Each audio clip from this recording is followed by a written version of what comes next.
ठाको मनुआ राखो ठाए ठहक मुई अवगुण पछताए। ठाक ठाको मनुआ राखो ठाए। ठाको मनुआ राखो ठाए। अपने मन ਨੂੰ रोक के रखो। ठाको का मतलब रोकना ਹੁੰਦਾ, ਵਰਜਣਾ। ਮਨ ਜਿਹੜਾ ਚਾਰੇ ਪਾਸੇ ਧੌਂਦਾ ਹੈ, ਭਜਦਾ ਹੈ, ਇਹਨੂੰ ਇਹ ਕਹਿ ਕੇ ਠਿਕਾਣੇ ਰੱਖੋ, ਵਰਜ ਕੇ ਰੱਖੋ ਕਿ ਜੋ ਕੁਝ ਮਿਲਣਾ ਹੈ ਹੁਕਮ ਨਾਲ ਮਿਲਣਾ ਹੈ। ਤੇਰੀ ਭਜ ਦੌੜ ਦਾ ਕੋਈ ਰਿਜ਼ਲਟ ਨਹੀਂ, ਸੋਚੇ ਤੇ ਕੁਝ ਨਹੀਂ ਹੋਣ ਵਾਲਾ। ਅਗਲੇ ਪਲ ਕੀ ਹੋਣ ਵਾਲਾ ਹੈ, ਤੈਨੂੰ ਨਫਾ ਹੋਣ ਵਾਲਾ ਹੈ, ਨੁਕਸਾਨ ਹੋਣ ਵਾਲਾ ਹੈ, ਜਸ ਹੋਣ ਵਾਲਾ ਹੈ, ਤੇਰਾ ਆਪ ਜਸ ਹੋਣ ਵਾਲਾ ਹੈ, ਜੰਮਣ ਔਰ ਮਰਨਾ। ਇਹਦੇ ਵਿੱਚ ਸੋਚਿਆ ਤੇਰਾ ਕੋਈ ਰਿਜ਼ਲਟ, ਮਤਲਬ ਹੈ ਤੂੰ ਕਿਸੇ ਰਿਜ਼ਲਟ ਤੇ ਨਹੀਂ ਪਹੁੰਚ ਸਕਦਾ। ਤੇਰੀ ਸੋਚ ਸਹੀ ਨਹੀਂ ਹੋ ਸਕਦੀ ਕਦੇ ਵੀ। ਜ਼ਰੂਰੀ ਨਹੀਂ ਜੋ ਤੂੰ ਸੋਚੇਗਾ ਠੀਕ ਹੋਵੇ। ਫਿਰ ਉਹਦਾ ਸੋਚਣ ਦਾ ਫਾਇਦਾ ਕੀ ਹੋਇਆ? ਇਸ ਕਰਕੇ ਜੇ ਮਨ ਨੂੰ ਵਰਜ ਕੇ ਰੱਖਾਂਗੇ, ਪਹਾੜੇ 'ਚ ਚੱਲਾਂਗੇ, ਪਹਾੜੇ ਚੱਲਣ ਦੀ ਇਹਨੂੰ ਹਰ ਵਕਤ ਇਹਨੂੰ ਚੇਤਾ ਕਰਾਵਾਂਗੇ ਪਹਾੜੇ ਚੱਲਣ ਦਾ। ਬੁੱਧੀ ਇਹਦੇ ਉੱਤੇ ਰਹੂਗੀ ਹਰ ਵਕਤ ਮਨ ਦੇ, ਤਾਂ ਮਨ ਇਹ ਰੁਕੂਗਾ, ਵਰਨਾ ਨੇ ਰੁਕਣਾ ਨਹੀਂ। ਠਾਕੋ ਰੋਕੋ, ਮਨੁਆ ਰੱਖੋ ਠਾਏ, ਟਿਕਾ ਕੇ ਰੱਖੋ ਮਨ, ਵੀ ਜੋ ਤੇਰਾ ਲਿਖਿਆ ਤੈਨੂੰ ਮਿਲ ਜਾਣਾ, ਕਿਤੇ ਨਹੀਂ ਜਾਂਦਾ। ठहक मुई अवगुणी पछताए। ਠਹਿਕ ਮੂਈ, ਜਿਹੜੀ ਅਕਲ ਮਨ ਨੂੰ ਨਹੀਂ ਰੋਕਦੀ, ਸੋਚਣ ਤੇ ਸਗੋਂ ਮਨ ਦੇ ਨਾਲ ਆਪ ਰਲ ਕੇ ਸੋਚਦੀ ਹੈ, ਉਹ ਬਾਰ-ਬਾਰ ਹੁਕਮ ਨਾਲ ਟਕਰਾਉਂਦੀ ਰਹਿੰਦੀ ਹੈ। ठहक मुई ਬਸ ਠਹਿਕਦੀ ਰਹਿੰਦੀ ਹੈ। ਉਹਦੀ ਸੋਚ ਪਰਮੇਸ਼ਰ ਦੀ ਸੋਚ ਨਾਲ ਟਕਰਾਉਂਦੀ ਰਹਿੰਦੀ ਹੈ, ਕਿਉਂਕਿ ਜੋ ਹੋਣਾ ਉਹ ਤਾਂ ਪਰਮੇਸ਼ਰ ਦੇ ਭਾਣੇ ਮੁਤਾਬਕ ਹੀ ਹੋਣਾ, ਸਾਡੀ ਸੋਚ ਮੁਤਾਬਕ ਹੋਣਾ ਨਹੀਂ। ਇਸ ਕਰਕੇ ਠਹਿਕ ਟਕਰਾਅ ਰਹਿੰਦਾ, ਭਾਣੇ ਨਾਲ ਆਪਣੀ ਸੋਚ ਦਾ ਟਕਰਾਅ ਰਹਿੰਦਾ, ਪਰਮੇਸ਼ਰ ਦੀ ਮਰਜ਼ੀ ਨਾਲ ਆਪਣੀ ਮਰਜ਼ੀ ਦਾ ਟਕਰਾਅ ਰਹਿੰਦਾ। अवगुणी ਜੇ ਟਕਰਾਅ ਰਹੇ, ਟਕਰਾਅ ਕਰਨ ਵਾਲੀ ਅਵਗੁਣੀ ਗੁਣ ਨਹੀਂ ਹੈ ਕੋਈ। ਇੱਕ ਵਾਰ ਦੇਖ ਲਵੇ, ਦੋ ਵਾਰ ਦੇਖ ਲਵੇ, ਚਾਰ ਵਾਰ ਦੇਖ ਲਵੇ, 1000 ਵਾਰ ਦੇਖ ਲਵੇ, ਫਿਰ ਵੀ ਨਹੀਂ ਜਿਹੜੀ ਸਮਝਦੀ ਇਸ ਗੱਲ ਨੂੰ, ਫਿਰ ਉਹਦੇ 'ਚ ਗੁਣ ਕਾਹਦਾ? ਉਹ ਤਾਂ ਅਵਗੁਣੀ ਹੈ। ਔਰ ਅਵਗੁਣੀ ਦੀ ਕਰਕੇ ਹੀ, ਅਵਗੁਣਾ ਕਰਕੇ ਹੀ ਉਹਦੀ ਮੌਤ ਹੈ। ਅਵਗੁਣਾ ਕਰਕੇ ਹੀ ਨੀਂਦ ਆਉਂਦੀ ਹੈ ਇਹਨੂੰ। ਮੌਤ ਕੁਛ ਨਹੀਂ ਹੈ, ਨੀਂਦ ਆਉਂਦੀ ਹੈ ਜਿਹੜੀ ਇਹ ਨੀਂਦ ਆਉਂਦੀ ਹੈ ਕੁਝ ਦੇਰ ਵਾਸਤੇ ਗੈਰ ਹਾਜ਼ਰ ਹੈ ਸੰਸਾਰ 'ਚੋਂ। ਜਿੰਨਾ ਚਿਰ ਸੰਸਾਰ 'ਚੋਂ ਗੈਰ ਹਾਜ਼ਰ ਹੈ, ਬੇਸੁੱਧ ਹੈ, ਬੇਸੁੱਧ, ਉਹਨਾਂ ਚਿਰ ਇਹਦੀ ਜੀਵਨ ਨਹੀਂ ਗਿਣਿਆ ਜਾਂਦਾ, ਜ਼ਿੰਦਗੀ ਨਹੀਂ ਗਿਣੀ ਜਾਂਦੀ, ਹੋਰ ਕੁਛ ਨਹੀਂ ਹੈ। ਠਹਿਕ ਮੂਈ अवगुणी पछताए। ਅਵਗੁਣੀ ਪਛਤਾਏ। ਜਦ ਸੰਸਾਰ ਛੱਡਣਾ ਪੈਂਦਾ ਹੈ, ਬੇਹੋਸ਼ੀ ਦੀ ਹਾਲਤ 'ਚ ਜਾਣਾ ਪੈਂਦਾ ਹੈ, ਫਿਰ ਪਛਤਾਉਂਦਾ। ਜੋ ਪਦਾਰਥ ਇਕੱਠੇ ਕੀਤੇ ਤੇ ਉੱਥੇ ਰਹਿ ਜਾਂਦੇ, ਛੱਡਣੇ ਪੈ ਜਾਂਦੇ। ਪਦਾਰਥਾਂ ਕਰਕੇ ਸੋਚਦੀ ਸੀ ਨਾ, ਉਹ ਤਾਂ ਫੇਰ ਵੀ ਨਾ ਰਹੇ ਤੇਰੇ ਕੋਲ, ਸੋਚਣ ਦਾ ਕੀ ਫਾਇਦਾ ਹੈ? ਜਿਹਦੇ ਵਾਸਤੇ ਸੋਚਣਾ ਛੱਡਿਆ ਨਹੀਂ, ਉਹ ਤਾਂ ਫੇਰ ਵੀ ਕੋਲ ਨਾ ਰਿਹਾ, ਸੋਚਣ ਦਾ ਕੀ ਫਾਇਦਾ ਹੈ? ਪਛਤਾਉਣਾ ਉਦੋਂ ਹੈ ਜਾਂ ਛੱਡਣਾ ਪੈਣਾ ਸਭ ਕੁਝ। ਪਹਿਲਾਂ ਤਾਂ ਥੋੜੇ ਨੁਕਸਾਨ ਦਾ ਖਤਰਾ ਹੈ, ਫਿਰ ਸਾਰਾ ਹੀ ਹਟ ਜਾਂਦਾ। ਜੇ ਸਾਰਾ ਹੀ ਹਟ ਜਾਵੇ ਫਿਰ ਪਛਤਾਵਾ ਹੀ ਹੈ ਵੀ ਜੋ ਕਮਾਈ ਸਾਰੀ ਜ਼ਿੰਦਗੀ ਸੀ ਕੀਤੀ ਆਪਣੀ ਮਰਜ਼ੀ ਨਾਲ, ਉਹ ਤਾਂ ਕੋਲ ਨਾ ਰਹੀ। ਜਿਹੜੀ ਕਮਾਈ ਕਰਨ ਆਈ ਸੀ ਉਹ ਕੀਤੀ ਨਹੀਂ, ਪਛਤਾਵਾ ਇਸ ਗੱਲ ਦਾ। ਜੀਵਨ ਚਲਿਆ ਗਿਆ, ਕੀਤਾ ਕੁਛ ਨਹੀਂ। ਠਹਿਕ ਮੂਈ ਅਵਗੁਣੀ पछताए। ਪਛਤਾਏ, ਇਸ ਗੱਲ ਤੋਂ ਪਛਤਾਏ ਜੋ ਕੰਮ ਕਰਨਾ ਸੀ ਨਾਮ ਤਾਂ ਲਿਆ ਨਹੀਂ। ਆਤਮ ਗਿਆਨ ਤਾਂ ਲਿਆ ਨਹੀਂ। ਜੇ ਆਤਮ ਗਿਆਨ ਲੈ ਲਵੇ ਇਹ ਜੀਵ ਤਾਂ ਉਹ ਆਤਮ ਗਿਆਨ ਇਹਦੇ ਨਾਲ ਜਾਣ ਵਾਲਾ, ਉਹੀ ਨਾਲ ਜਾਣ ਵਾਲਾ। ਮਾਇਆ ਤਾਂ ਨਾਲ ਜਾਣ ਵਾਲੀ ਹੈ ਉਹ ਨਹੀਂ। ਠਾकुर एक सबाई नार। ਠਾਕੁਰ ਇੱਕ, ਠਾਕੁਰ ਕੋਈ ਹੈ। ਠਾਕੁਰ ਹੈਗਾ ਕੌਣ? ਕਹੋ ਕਬੀਰ ਮੈਂ ਐਸੋ ਗੁਰ ਪਾਇਓ ਜਾ ਕਾ ਨੋ। ਠਾਕੁਰ ਹੁੰਦਾ ਵੱਡਾ। ਮਨ ਨੂੰ ਰੋਕਣ ਵਾਲਾ ਇੱਕੋ ਹੀ ਹੈ ਸਿਰਫ ਠਾਕੁਰ। ਜੋ ਮਨ ਨੂੰ ਠਾਕਣ ਵਾਲਾ ਰੋਕਣ ਵਾਲਾ ਹੈ ਉਹ ਠਾਕੁਰ ਹੈ। ਉਹਨਾਂ ਨੂੰ ਠਾਕੁਰ ਉਹਨੂੰ ਕਹਿੰਦੇ ਨੇ ਜਿਹਦੇ ਚ ਮਨ ਨੂੰ ਰੋਕਣ ਦੀ ਸਮਰੱਥਾ ਹੈ। ਦੁਨੀਆ ਦਾ ਕੋਈ ਗਿਆਨ, ਕੋਈ ਆਦਮੀ ਕਿਸੇ ਦੇ ਮਨ ਨੂੰ ਨਹੀਂ ਰੋਕ ਸਕਦਾ। ਮਨ ਨੂੰ ਰੋਕਣ ਵਾਲਾ ਉਹ ਹੈ ਜਿਹਦੇ ਵਿੱਚੋਂ ਮਨ ਪੈਦਾ ਹੋਇਆ। ਉਹਦੇ ਨਾਲ ਬੁੱਧ ਉਹਦੇ ਨਾਲ ਮਿਲੇ। ਮਨ ਨੂੰ ਕੱਲਾ ਕੱਢ ਦੇਵੇ ਫਿਰ ਭਾਵੇਂ ਰੁਕ ਜਵੇ। ਜਿੰਨਾ ਚਿਰ ਅਕਲ ਮਨ ਦਾ ਸਾਥ ਦਿੰਦੀ ਹੈ ਮਨ ਨਹੀਂ ਰੁਕਦਾ ਕਦੇ। ਕਿ ਬੁੱਧ ਦਾ ਬਲ ਅੰਦਰਲਾ, ਬੁੱਧ ਨੂੰ ਸ਼ਕਤੀ ਅੰਦਰੋਂ ਮਿਲਦੀ। ਮਨ ਨੂੰ ਸ਼ਕਤੀ ਅਕਲ ਤੋਂ ਮਿਲਦੀ। ਮਨ ਕੋਲ ਕੋਈ ਸ਼ਕਤੀ ਨਹੀਂ, ਮਨ ਕੋਲ ਅਕਲ ਸ਼ਕਤੀ ਹੈ। ਸਾਡੀਆਂ ਅੱਖਾਂ ਕੋਲ ਸ਼ਕਤੀ ਕੀ ਹੈ? ਨੇੜੇ ਦੇਖਣ ਦੀ ਜਿਹੜੀ ਲਾਈਟ ਪੈਦਾ ਹੋਈ ਹੈ, ਇਹੀ ਸ਼ਕਤੀ ਹੈ ਸਾਡੇ ਕੋਲ। ਇਹ ਚਲੀ ਜਾਵੇ ਇੱਥੇ ਕੁਛ ਹੁੰਦੀ ਨਹੀਂ ਨਾ। ਸਾਡੇ ਵਾਲੀ ਜੋਤ ਭਾਵੇਂ ਵਿੱਚ ਹੈ ਅੱਖ ਦੇ, ਸਾਡੀ ਜੋਤ ਤਾਂ ਅੱਖ ਫਿਰ ਵੀ ਹੁੰਦੀ ਹੈ ਰਾਤ ਨੂੰ ਹਨੇਰੇ 'ਚ। ਪਰ ਬਾਹਰ ਆ ਸ਼ਕਤੀ ਹੈ ਲਾਈਟ ਵਾਲੀ, ਜਿਹਦੇ ਨਾਲ ਦੀਦਾ। ਪਰ ਲਾਈਟ ਅਲੱਗ ਚੀਜ਼ ਹੈ, ਲਾਈਟ ਜੀ ਚੋਂ ਪੈਦਾ ਹੁੰਦੀ ਉਹ ਅਲੱਗ ਚੀਜ਼ ਹੈ। ਤੇਲ ਅਲੱਗ ਚੀਜ਼ ਹੈ, ਲਾਈਟ ਅਲੱਗ ਚੀਜ਼ ਹੈ। ਉਹ ਤਤ ਰੂਪ ਹੈ, ਤੇਲ ਰੂਪ ਹੈ ਜੀ ਚੋਂ ਜੋ ਅਮਨ ਪੈਦਾ ਹੁੰਦਾ, ਜੋਤ ਪੈਦਾ ਹੁੰਦੀ ਹੈ।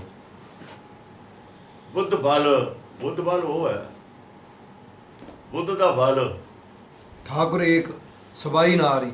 ਉਹ ਜਿਹੜਾ ਤਤ ਰੂਪ ਹੈ ਉਹ ਬੁੱਧ ਬਲ ਹੈ, ਉਹ ਠਾਕੁਰ। ਇੱਕ ਤਤ ਹੈ, ਇੱਕ ਤਤ ਗਿਆਨ। ਗੁਰਬਾਣੀ 'ਚ ਤਤ ਗਿਆਨ ਹੈ। ਗੁਰਬਾਣੀ ਤਤ ਗਿਆਨ ਹੀ ਉਹ ਤਤ ਦੀ ਖੁਰਾਕ ਹੈ। ਤਤ 'ਚੋਂ ਹੀ ਪੈਦਾ ਹੁੰਦਾ, ਤਤ ਦੀ ਉਹ ਖੁਰਾਕ ਹੈ। ਜਿਵੇਂ ਭਾਵ ਹੈ, ਭਾਵ ਪਾਣੀ 'ਚੋਂ ਪੈਦਾ ਹੁੰਦੀ ਹੈ। ਭਾਵ ਇੱਕ ਸ਼ਕਤੀ ਹੈ, ਇੰਜਣ ਚਲਾ ਦਿੰਦੀ ਹੈ। ਅਗਰ ਸਟੀਮ ਇੰਜਣ ਚੱਲਦਾ ਹੀ ਸੀ ਨਾ, ਪਰ ਭਾਵ ਦਾ ਫਿਰ ਪਾਣੀ ਬਣ ਜਾਂਦਾ। ਕੀ ਭਾਵ ਦਾ ਪਾਣੀ ਨਹੀਂ ਬਣ ਸਕਦਾ? ਬਾਅਦ ਕੰਮ ਵੀ ਕਰ ਦਿੰਦੀ ਹੈ, ਪਾਣੀ ਬਣ ਜਾਂਦਾ। ਇਹ ਤੇਲ ਦੀ ਜੇ ਅਸੀਂ ਮਿਸਾਲ ਲਈਏ, ਤੇਲ ਵਾਪਸ ਉਹ ਨਹੀਂ ਬਣਦਾ। ਜਲਿਆ ਹੋਇਆ ਤੇਲ ਫਿਰ ਨਹੀਂ ਬਣਦਾ, तेल नहीं बनता। ਇਹ ਤਾਂ ਪਾਣੀ ਦੀ ਉਹ ਮਿਸਾਲ ਅਸੀਂ ਦੇ ਸਕਦੇ। ਭਾਵ ਇੱਕ ਸ਼ਕਤੀ ਬਣ ਕੇ ਕੰਮ ਵੀ ਕਰ ਗਈ, ਪਾਣੀ ਫਿਰ ਵੀ ਬਣ ਗਿਆ। ਉਹਨੇ ਦਾ ਉਹਨਾਂ ਹੀ ਪਾਣੀ ਨਹੀਂ ਘਟਦਾ ਹੁੰਦਾ।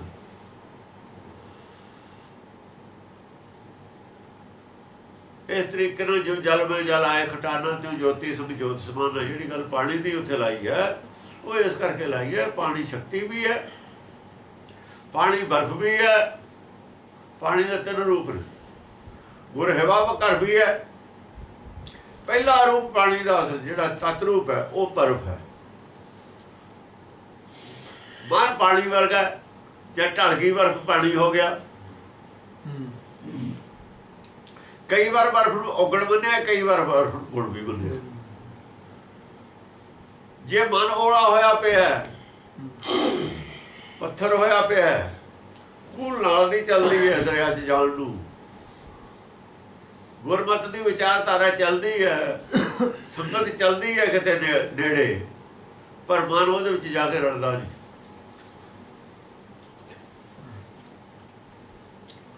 ਮਨ ਉਹਨੂੰ ਐਕਸੈਪਟ ਨਹੀਂ ਕਰਦਾ ਵਿਚਾਰਧਾਰਾ। ਧਾਰਾ ਜਿਹੜੀ ਹੁੰਦੀ ਹੈ ਵਿਚਾਰਧਾਰਾ, ਧਾਰਾ ਹੀ ਕੂਲ ਹੈ। ਵਿਚਾਰਧਾਰਾ ਜਿਹੜੀ ਹੈ ਗੁਰਮਤਿ ਵਿਚਾਰਧਾਰਾ ਹੈ। ਇੱਕ ਧਾਰਾ ਚੱਲਣ ਵਾਲੀ ਚੀਜ਼ ਹੈ। ਜਿੱਥੇ ਸਾਡਾ ਗਿਆਨ ਖੜਾ ਹੈ ਉਤੋਂ ਸੰਸਾਰ ਦਾ ਜਿੱਥੇ ਗਿਆਨ ਖੜਾ ਹੈ ਉਤੋਂ ਗਾਹਾਂ ਚਲਾਉਣਾ ਇਹਨੇ। ਜਿੱਥੇ ਵਿਦਵਾਨਾਂ ਦਾ ਗਿਆਨ ਖੜਾ ਹੈ, ਵਿਦਵਾਨਾਂ ਦਾ ਗਿਆਨ ਖੜਾ ਮਾਇਆ ਦੀ ਖੋਜ ਤੱਕ। ਸਭ ਮਾਇਆ ਦੀ ਖੋਜ, ਆਤਮ ਖੋਜ ਹੈ ਹੀ ਨਹੀਂ। ਗੱਲਾਂ ਜ਼ਰੂਰ ਨੇ ਆਤਮਾ ਦੀਆਂ ਅਸੀਂ ਕਰਦੇ, ਮੇਰਾ ਸਰੀਰ ਨਹੀਂ ਠੀਕ, ਮੈਂ ਕੌਣ ਆ, ਫਿਰ ਇੱਧਰ ਨੂੰ ਗਏ ਹੀ ਨਹੀਂ, ਮੈਂ ਦੀ ਖੋਜ ਨਹੀਂ ਕੀਤੀ, ਤੂੰ ਦੀ ਖੋਜ ਨਹੀਂ ਕੀਤੀ। ਮੈਂ ਦੀ ਖੋਜ ਕਰਕੇ ਨਹੀਂ ਗੱਲ ਬਣਦੀ ਇਕੱਲੇ ਹੀ, ਤੂੰ ਦੀ ਖੋਜ ਵੀ ਨਾਲ ਕਰਨੀ ਹੈ, ਦੋ ਖੋਜਾਂ ਕਰਨੀਆਂ ਨੇ। ਦਾਲ ਹੈ ਨਾ, ਮੈਂ ਔਰ ਤੂੰ, ਆਤਮ ਚੀਨ ਪ੍ਰਾਤਮ ਚੀਨ। ਹਾਂ, ਪ੍ਰਾਤਮ ਚੀਜ਼। ਹਾਂਜੀ, ਠਾकुर एक सबाई नारी। ਠਾਕੁਰ ਇੱਕੋ ਹੀ ਹੈ, ਠਾਕੁਰ ਇੱਕੋ ਹੀ ਹੈ, ਠਾਕੁਰ 'ਚ ਕੋਈ ਫਰਕ ਨਹੀਂ। ਇੱਕ ਦਾ ਮਤਲਬ ਐ ਨਹੀਂ ਹੈ ਵੀ ਵੰਨ ਹੈ। ਜੇ ਕੱਕੇ ਨੂੰ ਸਿਆਰੀ ਹੁੰਦੀ ਨਾ, ਫਿਰ ਤਾਂ ਇੱਕ ਹੀ ਹੈ ਹੋ ਜਾਂਦਾ, ਉਹਦਾ ਅਰਥ ਦੂਜਾ ਹੈ ਹੀ ਨਹੀਂ। ਕੱਕੇ ਨੂੰ ਔਂਕੜ ਹੈ, ਫਿਰ ਤਾਂ ਇਹ ਹੋ ਜਾਂਦਾ ਇੱਕੋ ਹੀ ਹੈ, ਦੂਜਾ ਹੈ ਹੀ ਨਹੀਂ, ਇੱਕ ਹੀ ਹੈ। ਇਹ ਕੁਝ ਜਦ ਹੁੰਦਾ ਇੱਕੋ ਜਿਹਾ ਹੀ ਹੈ, ਸਾਰਿਆਂ 'ਚ ਇੱਕੋ ਹੀ ਰੂਪ ਹੈ, ਇੱਕ ਰੂਪ ਇੱਕ ਰੰਗ। ਜਿਵੇਂ ਅਸੀਂ ਕਹਿੰਦੇ ਹਾਂ ਜਿਹੜੀ ਪਾਵਰ ਹੈ, ਬਿਜਲੀ ਹੈ, ਇੱਕੋ ਹੀ ਚੀਜ਼ ਹੈ। ਤੇਲ ਕੋਈ ਸਰੋਂ ਦਾ ਲੈਣ ਜਾਂਦੇ ਆ, ਕੋਈ ਮਿੱਟੀ ਦਾ ਲੈਣ, ਇੱਕੋ ਹੀ ਚੀਜ਼ ਹੈ। ਇਸ ਕਰਕੇ ਜਿਹੜੀ ਅੰਦਰ ਜੋਤ ਅੰਤਰਾਤਮਾ, ਉਹ ਇੱਕ ਹੈ ਸਾਰਿਆਂ ਦੀ। ਇਸ ਕਰਕੇ ਅੰਤਰਾਤਮਾ ਦੀ ਆਵਾਜ਼ ਚੂੰਕਿ ਸਾਰਿਆਂ ਦੀ ਇੱਕ ਹੁੰਦੀ ਹੈ, ਉਹਦੇ ਤੇ ਸਾਰੇ ਸਹਿਮਤ ਹੋ ਜਾਂਦੇ ਨੇ। ਇਮਾਨਦਾਰੀ ਦੇ ਸਾਰੇ ਸਹਿਮਤ ਹੋ ਜਾਂਦੇ ਨੇ। ਅੰਤਰਾਤਮਾ ਇਮਾਨਦਾਰੀ ਦੀ ਆਵਾਜ਼ ਹੈ, ਔਰ ਜਿਹੜੀ ਮਨ ਦੇ ਵਿੱਚ ਤਿਰਕੁਟੀ ਦੀ ਸਾਡੀ ਸੋਚ ਹੈ, ਉਹ ਵੱਖਰੀ ਵੱਖਰੀ ਹੈ, ਕਿਉਂਕਿ ਬੇਈਮਾਨੀ ਦੀ ਆਵਾਜ਼ ਹੈ। ਸੋਚ ਆਪਣੀ ਆਪਣੀ, ਉਹ 'ਚ ਬੇਈਮਾਨੀ ਹੈ, ਆਪਣੀ ਆਪਣੀ ਤਾਂ ਹੀ ਹੈ। ਆਪਣੇ ਆਪਣੇ ਹਿਸਾਬ ਨਾਲ ਜਿੰਨਾ ਕਿਸੇ ਨੂੰ ਲੂਣ ਚੰਗਾ ਲੱਗਦਾ ਉਹਨਾਂ ਪਾ ਲੈਂਦਾ, ਕੋਈ ਵੱਧ ਖਾਂਦਾ, ਕੋਈ ਘੱਟ ਖਾਂਦਾ। ਆਪਣੀ ਜਿਹੜੀ ਆਵਾਜ਼ ਹੈ, ਆਪਣੀ ਜਿਹੜੀ ਸਾਡੀ ਮਰਜ਼ੀ ਹੈ, ਉਹਦੇ 'ਚ ਬੇਈਮਾਨੀ ਹੈ, ਸਾਡੀ ਸੈਲਫਿਸ਼ ਖੁਦਗਰਜ਼ੀ ਹੈ। ਕਿਸੇ 'ਚ ਘੱਟ ਹੈ, ਕਿਸੇ 'ਚ ਵੱਧ ਹੈ। ਅੰਦਰ ਖੁਦਗਰਜ਼ੀ ਵਾਲੀ ਗੱਲ ਹੈ। ਜਿੱਥੇ ਖੁਦਗਰਜ਼ੀ ਬਿਲਕੁਲ ਹੈ ਨਹੀਂ, ਉਹ ਇੱਕ ਹੈ। ਜਿੱਥੇ ਖੁਦਗਰਜ਼ੀ ਹੈ, ਉਹ ਇੱਕ ਨਹੀਂ, ਕਿਤੇ ਵੱਧ ਹੈ, ਕਿਤੇ ਘੱਟ ਹੈ। ਇਸ ਕਰਕੇ ਇੱਕ ਦਾ ਮਤਲਬ ਹੈ ਵੰਨ ਨਹੀਂ ਹੈ। ਇਹੀ ਭੁਲੇਖਾ ਪੈਂਦਾ, ਜਦ ਅਸੀਂ ਵੰਨ ਸਮਝਦੇ ਹਾਂ, ਫਿਰ ਭੁਲੇਖਾ ਪੈਂਦਾ। ਇੱਕ ਤਾਂ ਸਾਰਿਆਂ ਦੇ ਵਿੱਚ ਹੈ, ਇੱਕੋ ਜਿਹਾ ਹੀ ਹੈ। ਹਾਂ, ਜਿਵੇਂ ਕੋਈ ਇੱਕ ਬੂੰਦ ਹੈ, ਸਾਗਰ ਹੈ, ਬੂੰਦ ਇੱਕ ਬੂੰਦ ਇੱਕੋ ਜਿਹੀ ਹੁੰਦੀ ਹੈ ਸਾਰਿਆਂ ਨੂੰ। ਇੱਕ ਬੂੰਦ ਹੈ, ਡ੍ਰੌਪਰ 'ਚੋਂ ਪਾਣੀ ਇੱਕ ਬੂੰਦ ਗਿਰਦਾ, ਉਹਨਾਂ ਹੀ ਹੁੰਦਾ, ਉਹਨਾਂ ਹੀ ਗਿਰਦਾ। ਇੱਕ ਇੱਕ ਬੂੰਦ, ਬੂੰਦ ਕਿਹਾ ਨਾ। ਠਾकुर एक सबाई नार।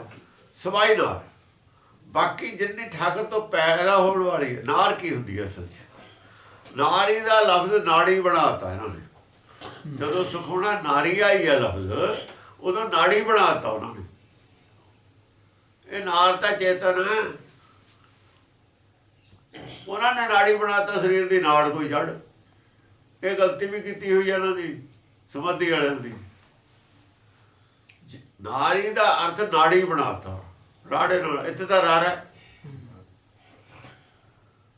ਇਹ ਪੁਰਖ ਦਾ ਕੀ ਬਣਾਉਂਦੇ? ਸੁਖਮਣਾ ਨਾਰੀ ਹੈ, ਨਾਰੀ ਗੁਰਮਤ ਸੁਖਮਣਾ ਨਾਰੀ ਹੈ। ਸੁਖ ਮਨਾਦਾ ਜੀ ਤੋਂ ਵਿੱਚੋਂ ਮਨ ਨੂੰ ਸੁਖ ਮਿਲੇ। ਕੋਈ ਐਸੀ ਸਰੀਰ ਦੇ ਵਿੱਚ ਨਾੜੀ ਨਹੀਂ ਹੈ ਜਿੱਥੇ ਮਨ ਚਲਿਆ ਜਾਵੇ ਸੁਖ ਹੋ ਜਾਵੇ। ਇਹ ਬਿਲਕੁਲ ਗਲਤ ਹੈ। ਮਾਇਆ 'ਚ ਸੁਖ ਹੁੰਦਾ ਹੀ ਨਹੀਂ। ਮਾਇਆ 'ਚ ਮਨ ਨੂੰ ਕਿਵੇਂ ਸੁਖ ਹੋ ਜਾਊਗਾ? ਅਗਨ ਸਾਗਰ ਦੇ ਵਿੱਚ ਮਨ ਕਿਵੇਂ ਸੁਖ ਰਹਿ ਜਾਊਗਾ? ਮਾਇਆ ਅਗਨ ਸਭ ਇੱਕੋ ਜਿਹੀ ਕਰਤੇ ਖੇਲ ਰਚਾਇਆ। ਜੇ ਨਾੜੀ ਹੈ ਤਾਂ ਅੱਗ ਦੇ ਵਿੱਚ ਮਨ ਨੂੰ ਸੁਖ ਹੋ ਜਾਊਗਾ। ਕਿਵੇਂ ਹੋ ਜਾਊਗਾ ਸੁਖ? ਜਿਹੜੇ ਸਾਡੇ ਵਿਦਵਾਨ ਵੀ ਇਹ ਗੱਲ ਮੰਨਦੇ ਨੇ ਨਾ, ਉਹਨਾਂ ਨੂੰ ਬੁੱਧੀਹੀਨ ਨੇ, ਉਹ ਤਾਂ ਮੰਨਦੇ ਨੇ ਮਾਇਆ ਦੇ ਵਿੱਚ ਸੁੱਖ ਕਿਵੇਂ ਹੋ ਜਾਊਗਾ।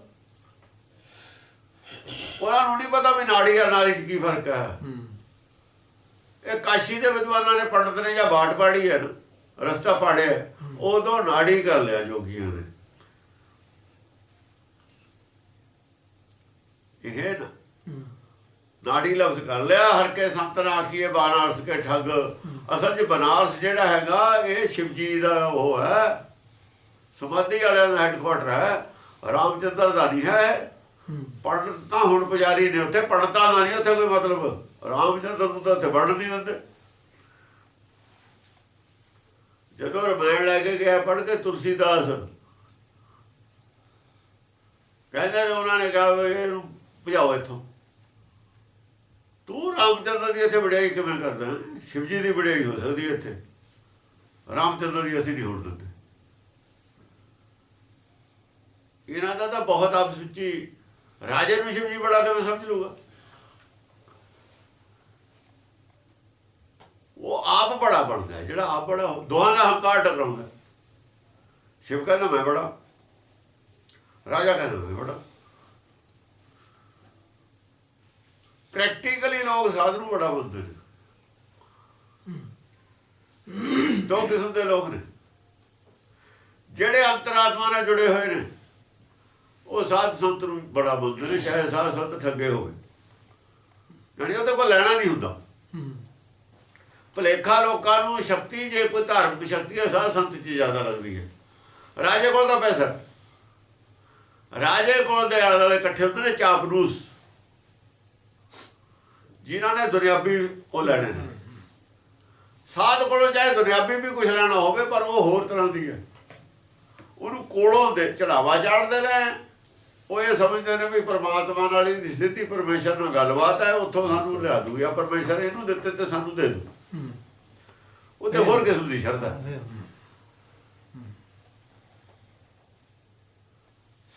ਰਾਜੇ ਦਾ ਕੋਈ ਕੰਮ ਕਰਕੇ, ਕੋਈ ਬਹਾਦਰੀ ਦਾ, ਜਾਂ ਕੋਈ ਖੁਸ਼ ਕਰਕੇ ਉਹ ਤੋਂ ਕੁਛ ਲੈਣਾ ਹੁੰਦਾ ਸਿੱਧਾ। ਰਾਜੇ ਨੂੰ ਚੜਾਵਾ ਚਾੜ ਕੇ ਨਹੀਂ ਕੁਛ ਲੈਣਾ ਹੁੰਦਾ। ਰਾਜੇ ਦਾ ਤਾਂ ਟੈਕਸ ਦਿੰਦੇ ਦੁੱਖ ਮੰਨਦੇ ਨੇ। ਧਰਮ ਦਾ ਕੰਮ ਕਰਕੇ, ਕੋਲੋਂ ਖਰਚ ਕਰਕੇ ਸੁਖ ਮੰਨਦਾ। ਇਸ ਕਰਕੇ ਜਿਹੜਾ ਵਿਸ਼ਨੂੰ ਹੈ, ਜਿਹੜੇ ਦੇਵਤੇ ਨੇ ਉਹ ਵਿਸ਼ਨੂੰ ਦੇ ਨੇ। ਦੇਵਤਿਆਂ ਦੇ ਕਰਮ ਵੀ ਠੀਕ ਨਹੀਂ ਲਿਖੇ ਹੋਏ। ਜਦ ਰਾਖਸ਼ਾਂ ਦੀ ਗੱਲ ਪੈਦਾ ਹੋਣ ਦੀ ਕੀਤੀ ਹੈ ਤਾਂ ਦੇਵਤਿਆਂ ਨੇ ਹੰਕਾਰ ਦੀ ਗੱਲ ਕੀਤੀ ਹੈ। ਉੱਥੇ ਦਸਮ ਪਾਤਸ਼ਾਹ ਸਿੱਧਾਂ ਨੇ ਹੰਕਾਰ ਦੀ ਗੱਲ ਨਹੀਂ ਕੀਤੀ, ਵੀ ਸਿੱਧਾਂ ਦਾ ਹੰਕਾਰ ਤੋੜਨ ਵਾਸਤੇ ਰਾਖਸ਼ ਪੈਦਾ ਕੀਤੇ। ਸ਼ਿਵ ਜੀ ਦਾ ਹੰਕਾਰ ਤੋੜਨ ਵਾਸਤੇ ਰਾਖਸ਼ ਨਹੀਂ ਪੈਦਾ ਹੁੰਦੇ। ਸ਼ਿਵ ਜੀ ਦਾ ਹੰਕਾਰ ਤੋੜਨ ਵਾਸਤੇ ਭਗਤ ਪੈਦਾ ਹੁੰਦੇ ਨੇ। ਸ਼ਿਵ ਜੀ ਦਾ ਹੰਕਾਰ ਤਾਂ ਨਾਨਕ ਤੋੜ ਸਕਦਾ, ਸ਼ਿਵ ਜੀ ਦਾ ਹੰਕਾਰ ਤਾਂ ਕਬੀਰ ਤੋੜ ਸਕਦਾ। ਸ਼ਿਵ ਜੀ ਦਾ ਹੰਕਾਰ ਤੋੜਨ ਵਾਸਤੇ ਰਾਖਸ਼ ਦੀ ਲੋੜ ਨਹੀਂ। ਇਹਨਾਂ ਦਾ ਹੰਕਾਰ ਤੋੜਨ ਵਾਸਤੇ, ਹੰਕਾਰ ਤੋੜਨਾ ਨਹੀਂ ਹੁੰਦਾ, ਹੰਕਾਰ ਛਡਾਉਣ ਵਾਸਤੇ ਕਹੋ ਤੁਸੀਂ। ਤੋੜਨਾ ਹੋਰ ਗੱਲ ਹੈ, ਛਡਾਉਣਾ ਹੋਰ ਗੱਲ ਹੈ।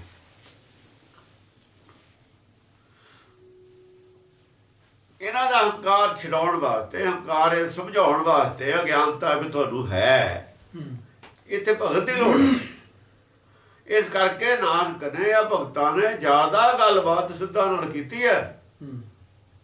ਰਾਖਸ਼ ਦੀ ਇਹ ਭਾਸ਼ਾ ਸਮਝਦੇ ਹੁੰਦੇ, ਰਾਜਾ ਇਹ ਭਾਸ਼ਾ ਨਹੀਂ ਸਮਝਦਾ। ਰਾਜਾ ਤਲਵਾਰ ਦੀ ਭਾਸ਼ਾ ਸਮਝਦਾ। ਰਾਜਾ ਨਾਲ ਗੁਰੂਆਂ ਨੇ, ਭਗਤਾਂ ਨੇ ਤਾਂ ਕੁਛ ਕੀਤਾ ਨਹੀਂ। ਭਗਤਾਂ ਨੇ ਤਾਂ ਰਾਜਿਆਂ ਦਾ ਝੱਲਿਆ, ਹਾਥੀ ਮੂਹਰੇ ਸੜਤਾ ਕਬੀਰ ਨੂੰ ਝੱਲਿਆ। ਪੰਜਵੇਂ ਪਾਤਸ਼ਾਹ ਤਵੀ ਦੇ ਉੱਤੇ ਬਹਿ ਕੇ ਝੱਲ ਲਿਆ, ਜਾਂ ਫਿਰ ਤਲਵਾਰ ਚੱਕ ਲਈ, ਜਾਂ ਫਿਰ ਬਰਾਬਰੀ ਮੁਕਾਬਲਾ ਕੀਤਾ। ਰਾਜੇ ਤਲਵਾਰ ਦੀ ਭਾਸ਼ਾ ਸਮਝਦੇ, ਤਲਵਾਰ ਉਹਨਾਂ ਕੋਲ ਹੁੰਦੀ। ਭਗਤਾਂ ਕੋਲ ਉਹ ਸ਼ਿਵ ਜੀ ਦੇ ਵੀ, ਉਹ ਸ਼ਿਵ ਜੀ ਆਪਣੇ ਆਪ ਨੂੰ ਭਗਤ ਮੰਨਦਾ ਨਾ। ਭਗਤੀ ਲੈਣ ਨੂੰ ਭਗਤੀ ਕਰਦਾ ਉਹ। ਰਾਜਾ ਪਾਵਰ ਦਾ ਪ੍ਰਤੀਕ ਹੈ, ਸ਼ਕਤੀ ਦਾ ਪ੍ਰਤੀਕ ਹੈ ਸੰਸਾਰ ਦੀ। ਉਹਦੇ ਕੋਲ ਧਨਬਲ ਹੈ, ਬਾਹੂਬਲ ਹੈ। ਉਹ ਧਨਬਲ ਔਰ ਬਾਹੂਬਲ ਦੀ ਤਾਕਤ ਨੂੰ ਸਮਝਦਾ ਰਾਜਾ।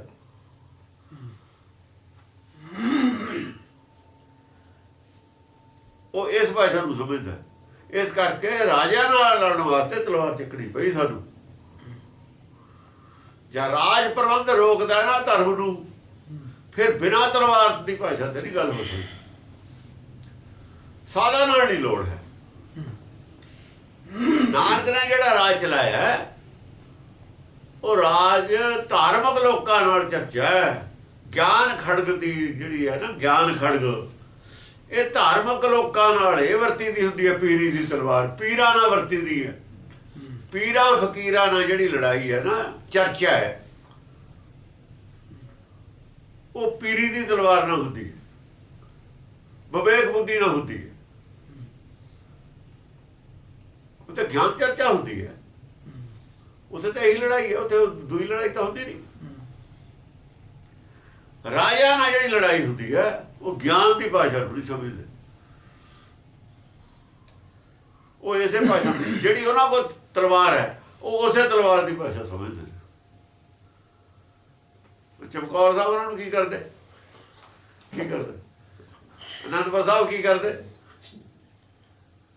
ਇਹ ਕਰਦੇ ਨਾ,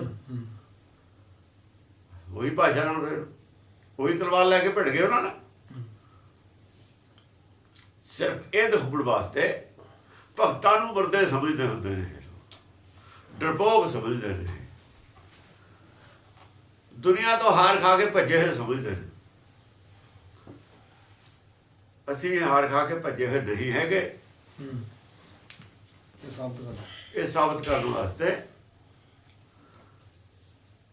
ਜਾਕੋ ਹਰ ਰੰਗ ਲਾਗੋ ਇਸ ਯੁੱਗ में ਸੋ ਕਹੀਅਤ ਹੈ ਸੂਰਾ। ਇਹ ਗੱਲ ਸਾਬਤ ਕਰਨ ਵਾਸਤੇ ਪ੍ਰੈਕਟੀਕਲੀ ਇਹ ਸਭ ਕੁਝ ਕਰਨਾ ਪਿਆ। ਹੁਣ ਅਸੀਂ ਪੇਸ਼ਾਵਰ ਇਹ ਹੋ ਗਏ, ਪੇਸ਼ਾ ਇਹ ਬਣਾ ਲਿਆ ਗਿਆਨ ਖੜ। ਮੇਨ ਗੱਲ ਸਾਡੀ ਗਿਆਨ ਖੜ ਗਾਲੀ ਹੈ। ਇਹ ਤਾਂ ਹੈ ਜੇ ਸਾਨੂੰ ਲੋੜ ਪੈ ਜਾਏ ਸਰੀਰ ਇਹਦੇ ਬਿਨਾਂ। ਦਸ ਪਾਤਸ਼ਾਹ ਨੇ ਲਿਖਿਆ ਵੀ ਹੈ ਵੀ ਜਦ ਸਾਰੇ ਹਿੱਲਿਆਂ ਤੇ ਗੱਲ ਟੱਪ ਜਵੇ, ਕੋਈ ਗੱਲ ਸਰੇ ਹੀ ਨਾ, ਫੇਰ ਤਲਵਾਰ ਚੱਕਣੀ ਹੈ। ਤਲਵਾਰ ਤਾਂ ਮਜਬੂਰੀ 'ਚ ਚੱਕਣੀ ਹੈ। ਹੁਣ ਸਾਡੇ ਕੋਲ ਪਹਿਲਾਂ ਹੀ ਤਲਵਾਰ ਹੈ, ਹੋਰ ਕੁਛ ਹੈ ਹੀ ਨਹੀਂ। ਇਹਦਾ ਮਤਲਬ ਗਿਆਨ ਦੇ ਪੱਖੋਂ, ਗੁਰਮਤ ਦੇ ਪੱਖੋਂ ਦਿਵਾਲੀਏ ਹੋ ਚੁੱਕੇ ਅਸੀਂ। ਇਹ ਗੱਲ ਸਾਬਤ ਕਰਦੀ ਹੈ ਵੀ ਗੁਰਮਤ ਦੇ ਪੱਖੋਂ ਦਿਵਾਲੀਆਪਣ ਸਾਡੇ 'ਚ ਪਹਿਲਾਂ ਹੀ ਹੱਥ ਤਲਵਾਰ ਤੇ ਜਾਂਦਾ। ਗਿਆਨ ਚਰਚਾ ਵਾਲੀ ਗੱਲ ਖਤਮ ਹੋ ਗਈ। ਗਿਆਨ ਚਰਚਾ ਵਾਲੀ ਗੱਲ ਖਤਮ ਹੋ ਗਈ। ਦੂਜਿਆਂ ਨੂੰ ਪਤਾ ਸੀ, ਉਹ ਕਹਿੰਦੇ ਨੇ ਗਿਆਨ ਚਰਚਾ ਦੇ ਟੇਬਲ ਤੇ ਹੋ ਜਾਂਦੇ ਨਹੀਂ। ਕਾਲਾ ਬਗਾਨਾ ਕਿਉਂ ਕਹਿੰਦਾ ਸੀ ਟੇਬਲ ਤੇ ਆਓ? ਉਹਨਾਂ ਨੂੰ ਪਤਾ ਸੀ ਇਹ ਵੀ ਝੂਠੇ, ਮੈਂ ਵੀ ਝੂਠਾ, ਰਿਜ਼ਲਟ ਕੁਛ ਨਹੀਂ ਨਿਕਲਣਾ। ਦੋ ਬਲਵਾਨ ਘੁਲਣ ਲੱਗ ਗਏ, ਇੱਕ ਮੋਢਾ ਉਹਦਾ ਲੱਗ ਗਿਆ, ਇੱਕ ਵਾਰ ਉਹਦਾ ਲੱਗ ਗਿਆ, ਦੋ ਬਰਾਬਰ ਹੋ ਗਈਆਂ ਟੀਮਾਂ। ਇੱਕ ਮੈਚ ਉਹ ਹਾਰ ਗਏ, ਉਹ ਹਾਰ ਗਏ। ਤੇ ਉਹਨਾਂ ਨੂੰ ਪਤਾ ਸੀ ਵੀ ਕਾਲਾ ਅਫਗਾਨਾਂ ਦੇ ਜੋ ਕੁਛ ਆਇਆ ਸਾਡੇ ਪੱਲੇ ਕੁਛ ਨਹੀਂ ਰਹਿਣਾ। ਸਾਨੂੰ ਵਰਡ ਜਿਹੜਾ ਮੰਨਦੀ ਹੈ ਅਕਾਲ ਤਖਤ ਦੇ ਜਥੇਦਾਰ ਦੀ ਕੁਰਸੀ ਨੂੰ, ਅਸੀਂ ਕਾਲੇ ਅਫਗਾਨਾਂ ਦੇ ਬਰਾਬਰ ਹੀ ਹੋ ਗਏ। ਫਿਰ ਉਹ ਤਾਂ ਡਰਦੇ ਨਹੀਂ ਸੀ ਉਹਦੇ ਮੈਦਾਨ 'ਚ, ਹੁਣ ਵੀ ਨਹੀਂ ਆਉਂਦੇ, ਉਹ ਡਰਦੇ। ਤਾਂ ਹੀ ਜਦ ਆਪਾਂ ਨੇ ਕਿਹਾ ਸੀ ਵੀ 10 ਗ੍ਰੰਥ ਬਾਰੇ ਲਿਆਓ, ਉਹਨਾਂ ਨੇ ਕਿਹਾ ਵੀ ਜੇ ਇਹਨਾਂ ਨੇ ਕੱਲ੍ਹ ਨੂੰ ਜਿੱਤ ਲਿਆ ਸਾਡਾ ਕੀ ਬਣੂ? ਫਿਕਰ ਆਪਣਾ ਆਪਣਾ ਹੈ, ਫਿਕਰ ਉਹ ਕਬਜ਼ੇ ਦਾ ਜਿਹੜਾ ਉੱਥੇ। ਫਿਰ ਹੋਮੇ ਦਾ ਫਿਕਰ ਹੈ ਵੀ ਸਾਡਾ ਜਿਹੜਾ ਹੈਗਾ ਉਹ ਜਿਹੜਾ ਭੱਲ ਬਣੀ ਹੋਈ ਹੈ ਨਾ, ਭੱਲ, ਇਹ ਹੋ ਜੂ, ਸਾਬਤ ਹੋ ਜੂਗੇ ਇਹਨਾਂ ਕੋਲ ਤਾਂ ਕੁਛ ਵੀ ਨਹੀਂ ਹੈ। ਕਿਤੇ ਸਾਡੇ ਖਿਲਾਫ ਕੋਈ ਬਵਾਲ ਨਾ ਖੜਾ ਹੋ ਜਾਵੇ। ਔਰ ਗੁਰਮਤਿ ਸਿੰਘ ਨਾਲ ਲੋਕਾਂ ਨੂੰ ਕੀ ਮਤਲਬ ਹੈ? ਹਾਂ, ਠਾकुर एक सबाई नारी। ਠਾਕੁਰ ਇੱਕੋ ਹੀ ਹੈ, ਗਿਆਨ ਇੱਕੋ ਹੀ ਹੈ, ਵਿਵੇਕ ਇੱਕੋ ਹੀ ਹੈ। ਉਹੀ ਵਿਵੇਕ ਕਬੀਰ ਦੇ ਵਿੱਚ ਮਨ ਨੂੰ ਰੋਕਣ ਵਾਲਾ। ਜਿਹੜੇ ਗਿਆਨ ਨੇ, ਗਿਆਨ ਕਾ ਬੰਦਾ ਮਨ। ਹੁਣ ਰੋਕਣਾ ਕੌਣ ਕੀ ਹੈ? ਮਨ। ਰੋਕੂ ਕੌਣ? ਗਿਆਨ। ਅਸਲ 'ਚ ਗਿਆਨ ਹੈ, ਠਾਕੁਰ ਹੈ।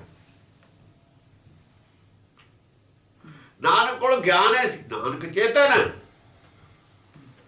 ਪਰ ਉਹਦੇ ਕੋਲ ਗਿਆਨ ਹੈ ਜਿਹਨੇ ਜਿੱਤਿਆ। ਗਿਆਨ ਹਥਿਆਰ ਹੈ, ਗਿਆਨ ਹਥਿਆਰ ਹੈ। ਤਾਂ ਹੀ ਨੌ ਨੇ ਗਿਆਨ ਦੇ, ਕਬੀਰ ਸਤਿਗੁਰ ਸੂਰਮੇ ਬਾਣ ਜੋ ਵਾਹਿਆ ਹੈ।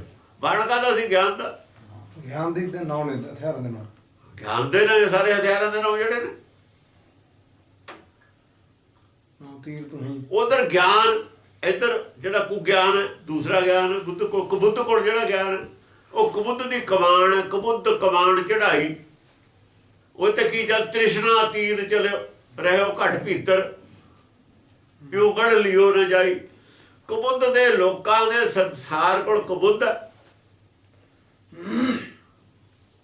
ਜਿਹੜੇ ਸੰਸਾਰੀ ਉਹਦੇ ਤ੍ਰਿਸ਼ਨਾ ਦੇ ਤੀਰ ਚੱਲਦੇ। ਉਧਰ ਕੀ ਹੈ, ਉਧਰ ਸੁਬੁੱਧ ਹੈ, ਉਧਰ ਵਿਵੇਕ ਦੇ ਗਿਆਨ ਦੇ ਤੀਰ ਚੱਲਦੇ ਨੇ। ਦੋਹਾਂ ਦੀ ਲੜਾਈ ਹੈ।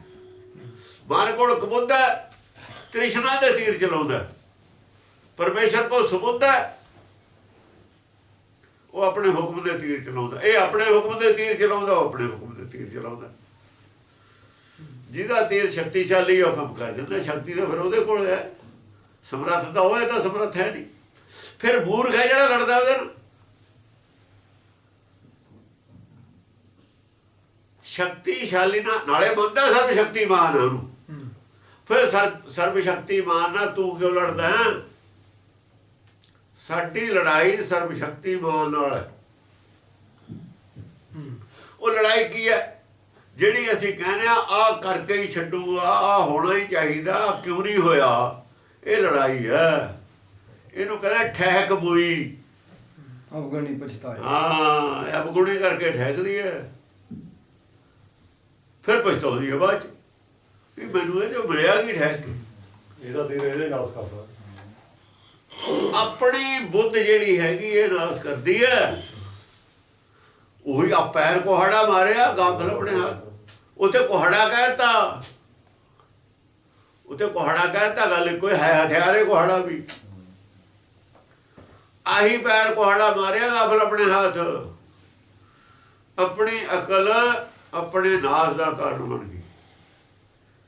ਇਹ ਲਿਟਲ ਨੌਲੇਜ ਸੀ ਨਾ ਜਿਹੜੀ, ਇਹ ਬੜੀ ਖਤਰਨਾਕ ਬਣ ਗਈ ਇਹਦੇ ਵਾਸਤੇ। ਤਾਂ ਡੇਂਜਰਸ ਕਹਿੰਦੇ ਨੇ ਇਹਨੂੰ। ਇਹ ਪੁੱਠਾ ਕੰਮ ਕਰਾ ਸਕਦੀ ਹੈ, ਸਿੱਧਾ ਕੰਮ ਤੇ ਇਹਦੇ ਵੱਸਦਾ ਹੀ ਨਹੀਂ ਹੈ। ਸਿੱਧਾ ਜੇ ਨਾ ਕਰਨਾ ਕੋਈ ਕੰਮ ਤਾਂ ਭਾਣੇ 'ਚ ਚੱਲੇ, ਬਸ ਫਿਰ ਸਿੱਧਾ ਹੀ ਹੈ। ਨਾ ਤਾਂ ਇਹਦਾ ਜ਼ੋਰ ਲੱਗੇ, ਨਾ ਕੋਈ ਇਹਦਾ ਖਰਚ ਹੋਵੇ। ਸਬਾਈ ਨਾਲ ਠਾਕੁਰ ਏਕ ਸਬਾਈ ਨਾਲ। ਬਾਕੀ ਤਾਂ ਜਿਵੇਂ ਇੰਜਣ ਤਾਂ ਇੱਕੋ ਹੀ ਹੈ। ਬਾਕੀ ਕਿਹਨੇ ਡੱਬੇ ਨੇ ਪਿੱਛੇ ਚੱਲਣ ਵਾਲੇ। ਅਸੀਂ ਤਾਂ ਪਿੱਛੇ ਚੱਲਣ ਵਾਲੇ ਹਾਂ। ਜੇ ਨਾ ਚੱਲਾਂਗੇ ਤਾਂ ਚੱਕ ਕੇ ਪਟੜੀ ਤੋਂ ਪਰੇ ਮਾਰੂ। ਜੇ ਇੱਕ ਡੱਬਾ ਮੂਹਰੇ ਆ ਜੇ ਭਲਾ, ਉਹਨੂੰ ਚੱਕ ਕੇ ਪਰੇ ਮਾਰੂਗਾ ਇੰਜਣ। ਬਾਕੀ ਤਾਂ ਬੋਗੀਆਂ ਨੇ ਸਾਰੀਆਂ ਪਿੱਛੇ ਚੱਲਣ ਵਾਲੀਆਂ। ਉਹਦਾ ਹੁਕਮ ਉਹਦਾ ਹੀ ਚੱਲਦਾ ਹੈ। ਠਾਕੁਰ ਇੱਕੋ ਹੀ ਹੈ, ਬਾਕੀ ਸਾਰੇ ਉਹਦੇ ਅਧੀਨ ਨੇ। ਅਧੀਨ ਨੂੰ ਨਾਰ ਕਹਿੰਦੇ ਨੇ। ਜਿਹੜਾ ਅਧੀਨ ਚੱਲਣ ਵਾਲਾ ਉਹਦਾ ਨਾਂ ਨਾਰ ਹੈ। ਜਿਹੜੇ ਲੋਕ ਕਹਿੰਦੇ ਨੇ ਸਰਦਾਰੀ ਆਦਮੀ ਦੀ ਕਿਉਂ ਹੈ, ਲਫ਼ਜ਼ੇ ਦਿੱਤਾ ਹੋਇਆ ਨਾਰ ਹੈ ਔਰਤ ਨੂੰ। ਆਦਮੀ ਨੂੰ ਲਫ਼ਜ਼ੇ ਪੁਰਖ ਦਿੱਤਾ ਹੋਇਆ। ਕਿਹਦਾ ਦਿੱਤਾ? ਅਸੀਂ ਦਿੱਤਾ। ਅਸੀਂ ਦਿੱਤਾ। ਉਹ ਗੁਰਬਾਣੀ ਦੇ ਸ਼ਬਦਾਂ ਦੇ ਅਰਥ ਮੰਨੇ ਹੋਏ ਨੇ। ਇਹਦਾ ਮਤਲਬ ਦਰਗਾਹ ਚੋਂ ਮਿਲਿਆ ਹੋਇਆ ਨਾ, ਇਹ ਆਦਮੀ ਨੇ ਨਹੀਂ ਦਿੱਤਾ ਹੈ। ਜੇ ਆਦਮੀ ਨੂੰ ਪੁਰਖ ਲਫ਼ਜ਼ ਦਿੱਤਾ ਹੋਇਆ ਔਰ ਗੁਰਬਾਣੀ ਨੇ ਇਹਨੂੰ ਮਾਨਤਾ ਦੇਤੀ, ਕਰਤਾ ਪੁਰਖ ਹੈ, ਕਰਤਾ ਔਰਤ ਨਹੀਂ ਹੈ। ਕਰਤਾ ਪੁਰਖ ਹੈ ਸਰ। ਸੰਸਾਰ ਦਾ ਵੀ ਕਰਤਾ ਪੁਰਖ ਹੈ। ਜਿੰਨੇ ਧਰਮ ਨੇ ਸਾਰੇ ਆਦਮੀ ਨੇ ਬਣਾਏ ਨੇ। ਜਿਹੜੀਆਂ ਬਹੁਤ ਬੜੀਆਂ ਖੋਜਾਂ ਸਭ ਆਦਮੀ ਦੀਆਂ ਕੀਤੀਆਂ ਹੋਈਆਂ ਨੇ। ਸੰਸਾਰ ਦਾ ਵੀ ਕਰਤਾ ਭਰਤਾ ਪੁਰਖ ਹੈ। ਜਿਹੜੀ ਅਧੀਨ ਚੱਲਣ ਵਾਲਾ ਹੈ, ਗਾਈਡਲਾਈਨ ਲੈ ਕੇ ਚੱਲਣ ਵਾਲਾ ਹੈ, ਉਹ ਨਾਲ ਹੁੰਦੀ ਹੈ। ਅਧੀਨ ਚੱਲਣ ਵਾਲਾ, ਅਧੀਨ ਚੇਰੀ। ਇਸਤਰੀ ਰੂਪ ਚੇਰੀ ਕੀ ਨਿਆਈ, ਸੋਵਤ ਨਹੀਂ ਬਿਨ ਪਰ ਧਾਰੇ। ਕਿਉਂ ਕਿਹਾ ਹੈ ਇਹ ਪੰਕਤੀ? ਇਹ ਬਿਲ ਇਹ ਪੰਕਤੀ ਦੇਖੀ ਨਹੀਂ ਕਿਸੇ ਨੇ। ਦੇਖੀ ਹੋਈ ਹੈ, ਸਭ ਪਤਾ ਹੈ। ਹੁਣ ਕਹਿ ਬੈਠੇ ਜੋ ਕੁਝ ਕਹਿ ਬੈਠੇ। ਸੋ ਕੇ ਮੁੰਡਾ ਆਖੀ ਪ੍ਰਚਾਰਤਾ ਜ਼ਿਆਦਾ। ਸੋ ਕੇ ਬੰਦਾ ਆਖਿਆ ਜਿੱਥੇ ਮੈਂ ਰਾਜਾ। ਇਹਦਾ ਕੀ ਮਤਲਬ? ਬਰਾਬਰ ਹੈ। ਇਹਦਾ ਅਰਥ ਕਿੱਥੇ ਬਰਾਬਰ ਹੈ? ਜਾਣਦੇ ਨੇ ਸਾਰੇ। ਜਦ ਸਾਰੇ ਮੈਂ ਉਹ ਵਿਦਵਾਨ ਘਿਰ ਗਏ ਉੱਥੇ ਅੰਮ੍ਰਿਤਸਰ, ਇਹ ਜਿਹੜੇ ਯੂਨੀਵਰਸਿਟੀ ਵਾਲੇ ਨੇ 5-4 ਬੈਠੇ ਸੀ, ਕਹਿੰਦੇ ਹੁਣ ਇਹ ਪ੍ਰਚਾਰ ਨਾ ਕਰੋ। ਮੈਂ ਕਿਹਾ ਕਿਉਂ? ਕਹਿੰਦੇ ਲੋਕਾਂ ਨੇ ਸਿੱਖੀ ਨਹੀਂ ਮੰਨਣੀ, ਬਸ ਸਿੱਖੀ ਤੋਂ ਦਫਾ ਹੋਣ, ਲੋਕ ਨਹੀਂ ਮੰਨਦੇ, ਲੋਕਾਂ ਖਾਤਰ ਅਸੀਂ ਸਿੱਖੀ ਵਿਗਾੜ ਲਈਏ। ਨਾ ਮੰਨ, ਅਸੀਂ ਇਹਨਾਂ ਲੋਕਾਂ ਤੇ ਲੈਣਾ ਕੀ ਹੈ ਜਿਹੜੇ ਸਿੱਖੀ ਨੂੰ ਮੰਨ ਕੇ ਰਾਜੀ ਨਹੀਂ। ਉਹਨਾਂ ਸਿੱਖਾਂ ਦੀ ਸਾਨੂੰ ਲੋੜ ਨਹੀਂ ਹੈ ਜਿਹੜੇ ਸਾਨੂੰ ਕਹਿੰਦੇ ਨੇ ਗੁਰਬਾਣੀ ਬਦਲ ਲਓ ਤਾਂ ਮੰਨਾਂਗੇ। ਵਾਹ ਬਈ ਚੰਗੀ ਗੱਲ ਹੈ। ਉਹ ਗੁਰੂ ਘਰ ਦੇ ਵਿੱਚੋਂ ਉਹਨਾਂ ਨੇ ਮੁਸਲਮਾਨ ਦੀ ਜਗ੍ਹਾ ਬੇਈਮਾਨ ਇੱਕ ਲਫ਼ਜ਼ ਲਿਖਿਆ, ਉਹ ਕਹਿੰਦੇ ਸਾਡੇ ਤੂੰ ਦਰਸ਼ਨ ਸਾਨੂੰ ਮੂੰਹ ਨਾ ਦਿਖਾਈ ਮੁੜ ਕੇ, ਘਰ ਦਾ ਜੰਮਿਆ ਨਾਲ ਘਰ ਦਾ ਜੰਮਿਆ ਹੋਇਆ। ਤੁਸੀਂ ਕਹਿੰਦੇ ਸਿੱਖੀ ਬਦਲ ਲਈਏ, ਤੁਸੀਂ ਰਹੋ ਆਪਣੇ ਘਰ, ਸਾਨੂੰ ਤੁਹਾਡੇ ਵਰਗੇ ਸਿੱਖਾਂ ਦੀ ਲੋੜ ਨਹੀਂ। ਤੁਸੀਂ ਤਾਂ ਬੇਦਾਵਾ ਦੇ ਹੀ ਬੈਠੇ ਹੋ ਸਿੱਖੀ ਨੂੰ। ਇਹ ਲੋਕਾਂ ਦਾ ਸਿੱਖੀ ਨੂੰ ਬੇਦਾਵਾ ਦਿੱਤਾ ਹੋਇਆ। ਇਹ ਕਹਿੰਦੇ ਨੇ ਜੋ ਸਮਾਜ ਹੈ ਇਹਦੇ ਅਨੁਸਾਰ ਸਿੱਖੀ ਦਾ ਪ੍ਰਚਾਰ ਕਰੋ। ਜਦ ਕਿ ਸਿੱਖੀ ਨੇ ਸਮਾਜ ਨੂੰ ਬਦਲ ਦਿੱਤਾ, ਇਹ ਸਮਾਜ ਸਿੱਖੀ ਬਦਲ ਰਿਹਾ। ਸਿੱਖੀ ਨੂੰ ਬਦਲ ਲਈਏ ਫਿਰ ਸਮਾਜ ਕਿਵੇਂ ਸਿੱਧ ਲਊ ਸਿੱਖੀ? ਇੱਕ ਪਾਸੇ ਤੁਸੀਂ ਕਹਿੰਦੇ ਹੋ ਸਮਾਜਿਕ ਸਮਾਜ ਨੂੰ ਸੇਧ ਦੇਣ ਲਈ, ਸੇਧ ਦੇਣ ਵਾਸਤੇ ਸਿੱਖੀ ਦੀ ਲੋੜ ਹੈ। ਇੱਕ ਪਾਸੇ ਕਹਿੰਦੇ ਸਮਾਜ ਅਨੁਸਾਰ ਸਿੱਖੀ ਨੂੰ ਪ੍ਰਚਾਰੋ। ਖੜੇ ਕਿੱਥੇ ਹੋ ਤੁਸੀਂ? ਬੁੱਧੀਹੀਨ ਨਹੀਂ ਹੋ ਤੁਸੀਂ, ਹੋਰ ਕੀ ਹੋ? ਇਹ ਤਾਂ ਲੋਕ ਬੁੱਧੀਹੀਨ ਨੇ। ਇਹਨਾਂ ਦੇ ਵਕਤੀ ਸਿੱਖੀ ਪ੍ਰਚਾਰਨੀ ਨਹੀਂ ਹੈ, ਨਾ ਇਹਨਾਂ ਨੂੰ ਪਤਾ ਹੈ, ਨਾ ਇਹਨਾਂ ਕੋਲ ਇੰਨੀ ਬੁੱਧੀ ਹੈ। ਇਹ ਤਾਂ ਬੁੱਧੀਹੀਨ ਨੇ ਵਿਚਾਰੇ। ਇਹ ਤਾਂ ਇਹ ਦੇਖਦੇ ਨੇ ਵੀ 10 ਆਦਮੀ ਸਾਡੇ ਨਾਲ ਟੁੱਟ ਨਾ ਜਾਣ, ਟੁੱਟ ਜਾਣ ਖਸਮਾਂ ਨੂੰ ਫੜ, ਅਸੀਂ ਕੀ ਲੈਣਾ? ਜਿਹੜਾ ਗੁਰੂ ਨੂੰ ਸਾਨੂੰ ਤੋੜਦਾ ਹੈ ਅਸੀਂ ਉਹਦੇ ਨਾਲ ਜੁੜ ਕੇ ਲੈਣਾ ਕੀ ਹੈ? ਤਾਂ ਹੀ ਕਬੀਰ ਕਹਿੰਦਾ ਸਾਧੂ ਕੋ ਮਿਲਣਾ ਜਾਈਏ ਸੰਗ ਨਾ ਲੀਜੇ ਕੋਈ। ਤੇਰੀ ਸਲਾਹ ਜੁੜਦੀ ਹੋਵੇ, ਉਹਦੀ ਸਲਾਹ ਨਾ ਜੁੜਦੀ ਹੋਵੇ। ਤੇਰੀ ਸਲਾਹ ਹੋਵੇ ਮੰਨਣ ਦੀ, ਉਹਦੀ ਨਾ ਮੰਨਣ ਦੀ ਹੋਵੇ, ਕੀ ਫਾਇਦਾ ਹੋਇਆ? ਤੂੰ ਸਿਆਪਾ ਛੇੜੇਗਾ, ਉਹਨੂੰ ਲੈ ਕੇ ਕਿਉਂ ਚੱਲੇ? ਜਿਹਨੇ ਜਾਣਾ ਜਾਵੇ, ਜਿਹਨੇ ਨਹੀਂ ਜਾਣਾ ਨਾ ਜਾਵੇ, ਜਿਹਨੇ ਸਿੱਖ ਬਣਨਾ ਬਣੇ, ਜਿਹਨੇ ਨਹੀਂ ਬਣਨਾ ਨਾ ਬਣੇ। ਅਸੀਂ ਕਿਉਂ ਠੇਕਾ ਕਰੀਏ ਵੀ ਜਿਹੜੇ ਅੱਜ ਸਿੱਖ ਨੇ ਦੀ ਗਿਣਤੀ ਘਟ ਜੂ, ਅਸੀਂ ਵੋਟਾਂ ਲੈਣੀਆਂ ਨੇ? ਇਹ ਲੋਕ ਜਿਹੜੇ ਸਿਆਸਤਦਾਨ ਨੇ, ਇਹ ਗੋਲਕ ਦਾ ਫਿਕਰ ਹੈ, ਇਹ ਸਿੱਖੀ ਫੈਲਾਉਣ ਦਾ ਫਿਕਰ ਹੈ, ਉਹਨਾਂ ਦੀ ਸੋਚ ਹੈ। ਗੁਰਮਤਿ ਦੀ ਸੋਚ ਨਹੀਂ, ਗੁਰੂ ਦੀ ਸੋਚ ਨਹੀਂ ਹੈ। ਗੁਰੂ ਦੀ ਸੋਚ ਤਾਂ ਹੈ ਵੀ ਜਿਹੜਾ ਖਰਾ ਹੈ ਖਜ਼ਾਨੇ ਪਊਗਾ, ਖੋਟਾ ਛੱਡੀਏ ਬਾਰ-ਬਾਰ। ਉਹਨਾਂ ਦੇ ਮਨ 'ਚ ਤਾਂ ਪਹਿਲਾਂ ਹੀ ਖੋਟ ਹੈ ਵੀ ਚਾਹੇ ਗੁਰੂ ਕਹਿੰਦਾ ਹੀ ਹੈ, ਪਰ ਹੁਣ ਚੂੰਕਿ ਅਸੀਂ ਮੰਨਦੇ ਹਾਂ, ਹੁਣ ਇਹ ਨਾ ਕਹੋ ਵੀ ਔਰਤ ਬਰਾਬਰ ਨਹੀਂ ਹੈ। ਜੇ ਦਰਗਾਹ 'ਚ ਜਿਹੜੀ ਗੱਲ ਕਬੂਲ ਹੈ ਨਹੀਂ, ਅਸੀਂ ਕਿਵੇਂ ਕਹਿ ਦਈਏ? ਚੇਰੀ ਨਹੀਂ ਨਾ ਕਹੋ। ਸੋਵਤ ਨਹੀਂ ਬਿਨ ਭਰਤਾ ਰੇ, ਭਰਤਾ ਰੇ, ਭਰਤਾ ਭਰਤਾ ਪ੍ਰੇਮ ਨ ਜਾਣਣੀ, ਭੁੱਲੀ ਫਿਰੇ ਗਵਾਰ। ਸਾਰੀ ਗੱਲ ਬਾਣੀ ਪੜ੍ਹ ਕੇ ਤਾਂ ਦੇਖੋ ਕੀ ਲਿਖਿਆ ਹੋਇਆ। ਛੋਟੇ ਛੋਟੇ ਬੱਚੇ 5-5 6-6 ਸਾਲ ਦੇ, ਉਹਨੂੰ ਗੁਰਿਆ ਹੀ ਮਿਲ ਗਈ ਗੁਰੂ ਘਰ 'ਚ, ਕਿਸੇ ਔਰਤ ਨੂੰ ਕਿਉਂ ਨਹੀਂ ਮਿਲੀ? ਉਹ ਤਾਂ ਵੱਡੀਆਂ ਵੱਡੀਆਂ ਸੀ, ਉਹਨਾਂ ਨੂੰ ਕਾਹਦੇ ਨਹੀਂ ਮਿਲੀ? 8ਵੇਂ ਪਾਤਸ਼ਾਹ ਦੀ ਕਿੰਨੀ ਕੁ ਉਮਰ ਹੈ? ਕਿੰਨੀ ਕੁ ਉਮਰ ਹੈ? 10ਵੇਂ ਪਾਤਸ਼ਾਹ ਦੀ ਕਿੰਨੀ ਕੁ? ਦਾਦੀ ਹੈ, ਮਾਤਾ ਗੁਜਰੀ ਹੈਗੀ ਹੈ। 8ਵੇਂ ਪਾਤਸ਼ਾਹ ਵੇਲੇ ਮਾਤਾ ਗੁਜਰੀ ਹਾਜ਼ਰ ਹੈ। ਮਾਤਾ ਗੁਜਰੀ ਹਾਜ਼ਰ ਨਹੀਂ, ਬਾਬੇ ਨੂੰ ਕੱਢੀ ਗਈ ਹੈ ਨਾ। ਚਲ 9ਵੇਂ ਪਾਤਸ਼ਾਹ ਨੂੰ ਮਿਲ ਗਈ, 9ਵੇਂ ਪਾਤਸ਼ਾਹ ਦੇ ਬਾਅਦ ਫਿਰ 7ਵੇਂ ਪਾਤਸ਼ਾਹ ਦੇ ਬਾਅਦ ਉਹਨਾਂ ਦੀ ਮਾਂ ਨੂੰ ਕਿਉਂ ਨਾ ਮਿਲ ਗਈ? ਖੂਬ ਇਹਨਾਂ ਕੋਲ ਦਿਮਾਗ ਵਾਲੀ ਕੋਈ ਗੱਲ ਹੈ ਉਹ ਨਹੀਂ। ਕਿਵੇਂ ਬਰਾਬਰ ਮੰਨ ਲੈਣਗੇ? 2 ਗੋਤ ਹੁਣ ਚਲਾ ਕੇ ਦਿਖਾਉਣ, ਗੋਤ ਮੰਨਦੇ ਨੇ ਨਾ, ਜਾਂ ਤਾਂ ਗੋਤ ਛੱਡ ਦੇਣਗੇ, ਜਾਂ ਫਿਰ ਜਦ ਹੁਣ ਗਾਹਾਂ ਲਿਖਦੇ ਨੇ ਗੋਤ, ਬੱਚਿਆਂ ਦਾ ਗੋਤ ਕੀ ਹੋ? 2 ਹੋਣਗੇ। ਮਾਂ ਦਾ ਗੋਤ ਅੱਡ ਹੁੰਦਾ, ਪਿਓ ਦਾ ਅੱਡ ਹੁੰਦਾ। ਗਾਹਾਂ ਔਲਾਦ ਦੇ ਗੋਤ 2 ਹੋ ਗਏ, ਉਹਨਾਂ ਦੇ ਗਾਹਾਂ 2 ਦੀ 4 ਹੋ ਗਏ। ਫਿਰ ਗਾਹਾਂ ਵਾਲਿਆਂ ਦੇ ਗੋਤ ਨਹੀਂ ਰਹਿਣਾ ਕੋਈ। ਇਹਨਾਂ ਨੂੰ ਕੀ ਪਤਾ ਮੂਰਖਾਂ ਨੂੰ ਗਾਹਾਂ ਕੀ ਪ੍ਰੋਬਲਮ ਹੋਣ ਵਾਲੀ ਹੈ।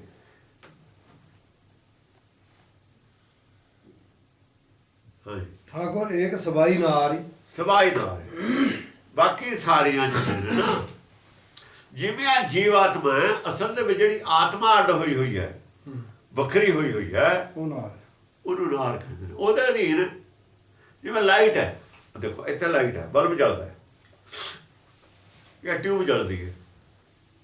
ਜਿੱਦਾਂ ਟਿਊਬ ਜੇ ਇੱਥੋਂ ਚੱਕ ਕੇ ਲੈ ਜਾਈਏ, ਲਾਈਟ ਨੇ ਨਾਲੇ ਚਲੀ ਜਾਂਦੇ ਨੇ, ਜਾਊ ਨਾ ਨਾਲ। ਸੂਰਜ ਜਿਵੇਂ ਜਾਂਦਾ ਧੁੱਪ ਨਾਲੇ ਜਾਂਦੀ ਹੈ। ਸੂਰਜ ਠਾਕੁਰ ਹੈ, ਧੁੱਪ ਉਹਦੀ ਚੇਰੀ ਹੈ, ਨਾਲ ਅਧੀਨ ਅਧੀਨ ਆ ਉਹਦੇ। ਸੂਰਜ ਧੁੱਪ ਦੇ ਅਧੀਨ ਨਹੀਂ ਹੈ, ਧੁੱਪ ਸੂਰਜ ਦੇ ਅਧੀਨ ਹੈ।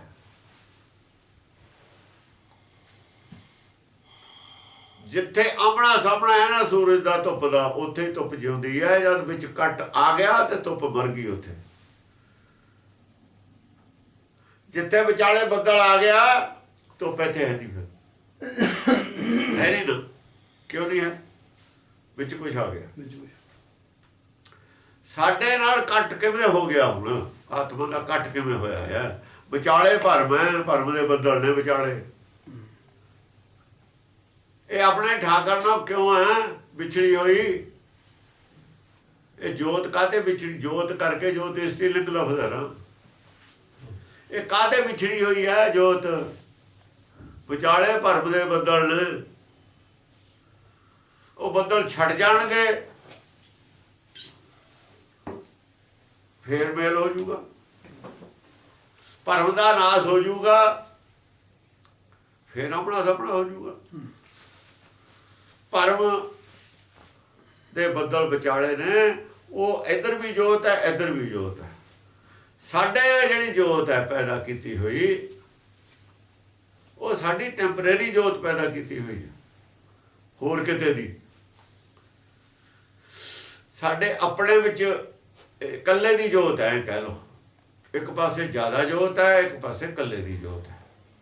ਉਹ ਪਰਮ ਜੋਤ ਨਾਲ ਸਾਡਾ ਜਿਹੜਾ ਵੱਖਰਾ ਹੋਇਆ ਹੋਇਆ ਕੰਮ, ਪਰਮ ਜੋਤ ਨੂੰ ਵੱਖਰਾ ਹੋਇਆ ਹੋਇਆ ਕੰਮ ਜਿਹੜਾ, ਉਹਦਾ ਕਾਰਨ ਕੀ ਹੈ? ਜਿਵੇਂ ਇੱਕ ਲਾਲ ਚੱਕ ਲਿਆ, ਇੱਕ ਹੀਰਾ ਚੱਕ ਲਿਆ, ਅਸੀਂ ਇੱਥੇ ਰੱਖ ਲਿਆ, ਉਹ ਇੱਕ ਦੀ ਜੋਤ ਹੈ। ਜਿਹੜਾ ਹੀਰਿਆਂ ਦਾ ਢੇਰ ਪਿਆ ਸੱਚਖੰਡ 'ਚ, ਉਹਨਾਂ ਦੀ ਜੋਤ ਕਿੰਨੀ ਹੈ? ਕਿਉਂਕਿ ਉਹਨਾਂ ਦੀ ਗਿਣਤੀ ਜ਼ਿਆਦਾ, ਉਹਨਾਂ ਦੀ ਜੋਤ ਜ਼ਿਆਦਾ।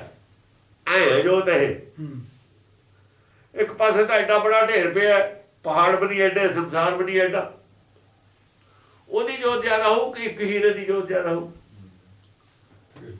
ਬਸ ਇੱਕ ਦੀ, ਸਾਡੇ ਕੋਲ ਇੱਕ ਦੀ ਜੋਤ ਹੈ, ਇੱਕ ਹੀਰੇ ਦੀ। ਮਨ ਹੀਰਾ, ਹੀਰੇ ਹੀਰਾ ਵੇਦ ਪਵਨ ਮਨ ਸਹਿਜੇ ਰਹਾ ਸਮਾਈ। ਇਹ ਇੱਕ ਹੀਰਾ ਹੈ, ਇਹ ਇੱਕ ਦੀ ਜੋਤ ਵਿਚਾਰੇ ਦੀ ਉਡੀ ਗਿਆ।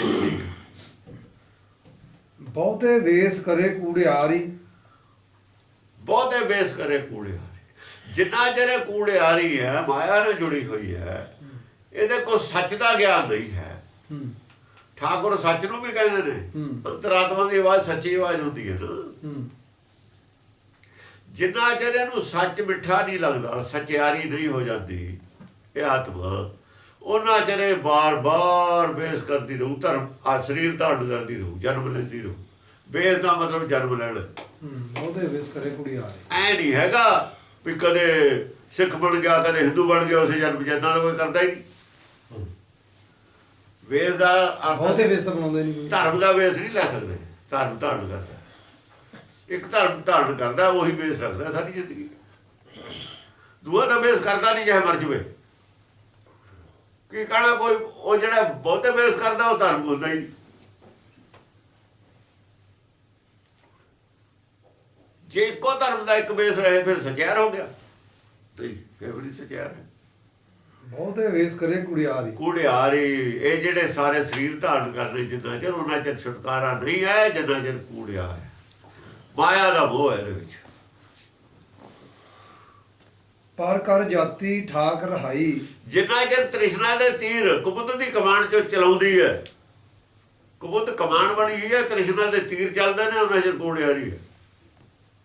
ਉਹਨਾਂ ਚਿਰ ਇਹਨੂੰ ਸਰੀਰ ਧਾਰਨ ਕਰਨੇ ਪੈਣੇ, ਜੰਮਣ ਵਾਲ ਚ ਛੁਟਕਾਰਾ ਨਹੀਂ ਹੈ। ਪਰ ਕਰ ਜਾਤੀ ਠਾਕ ਰਹਾਈ। ਜੇ ਪਰ ਕਰ ਜਾਤੀ ਰੁਕ ਜਵੇ, ਅਸਲ 'ਚ ਪਰ ਘਰ ਦੇ ਵਿੱਚ, ਇਹਦੇ ਆਪਣੇ ਘਰ 'ਚ ਕੂੜ ਨਹੀਂ ਹੈ। ਕੂੜ ਤਾਂ ਗਵਾਂਢੀਆਂ ਦੇ ਘਰ 'ਚ ਹੈ, ਆਪਣੇ ਘਰ 'ਚ ਨਹੀਂ ਕੂੜ। ਇਹਦੇ ਕੂੜਾ ਤਾਂ ਬਾਹਰੋਂ ਲੈ ਆਉਂਦੀ ਹੈ ਮਾਇਆ 'ਚ। ਪਰ ਘਰ ਹੁਣ ਕੀ ਹੈ? ਨਿਜ ਘਰ ਕੀ ਹੈ? ਨਿਜ ਘਰ ਤਾਂ ਹੈ ਹਿਰਦਾ। ਜਿੱਥੇ ਦੁਆਪਰ ਦੇ ਵਿੱਚ ਸੀ ਇਹ ਪਰ ਘਰ 'ਚ ਨਹੀਂ ਸੀ, ਹਿਰਦੇ ਵਿੱਚ ਸੀ, ਟਿਕੀ ਹੋਈ ਸੀ ਜੋਤ। ਤਾਂ ਉੱਥੇ ਤਪ ਕੇ ਹੈ, ਉਰਦ ਤਪ ਕਰਦਾ, ਚਾਹੇ ਮਾਇਆ ਨਾਲ ਜੁੜਿਆ ਹੋਇਆ ਉੱਥੇ, ਪਰ ਘਰ ਨਹੀਂ ਹੈ ਗਿਆ ਹੋਇਆ, ਸੰਸਾਰ ਨਾਲ ਨਹੀਂ ਜੁੜਿਆ ਹੋਇਆ, ਮਾਇਆ ਨਾਲ ਜੁੜਿਆ ਹੋਇਆ। ਮਾਇਆ ਨਾਲ ਜੁੜਦਾ ਹੈ ਸਿਰਫ, ਯਾਨੀ ਕੁਹਾੜੀ 'ਚ ਦਸਤਾ ਲੱਕੜ ਦਾ ਜ਼ਰੂਰ ਪੈ ਰਿਹਾ, ਪਰ ਉੱਥੇ ਇਸ ਕਰਕੇ ਪੈ ਰਿਹਾ ਵੀ ਕੱਟਣੀ ਲੱਕੜੇ ਹੈ।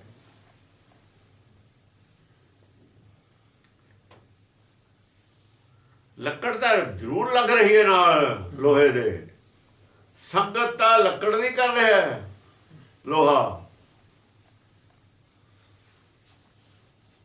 ਪਰ ਲੱਕੜ ਕੱਟਣ ਵਾਸਤੇ ਕਰ ਰਿਹਾ ਹੈ।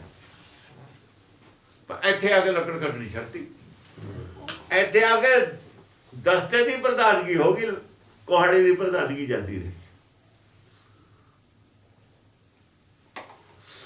ਇੱਥੇ ਆ ਕੇ ਸਲਾਹ ਬਦਲੀ ਸੰਸਾਰ ਦੇਖ ਕੇ, ਇੱਥੇ ਦੁਨੀਆ ਭੱਤ ਚੱਲਣ ਲੱਗਿਆ, ਚੱਲਣਾ ਦੁਨੀਆ ਭੱਤ, ਜਿਵੇਂ ਦੁਨੀਆ ਚੱਲਦੀ ਸੀ ਉਹ ਵੀ ਚੱਲਣ ਲੱਗ।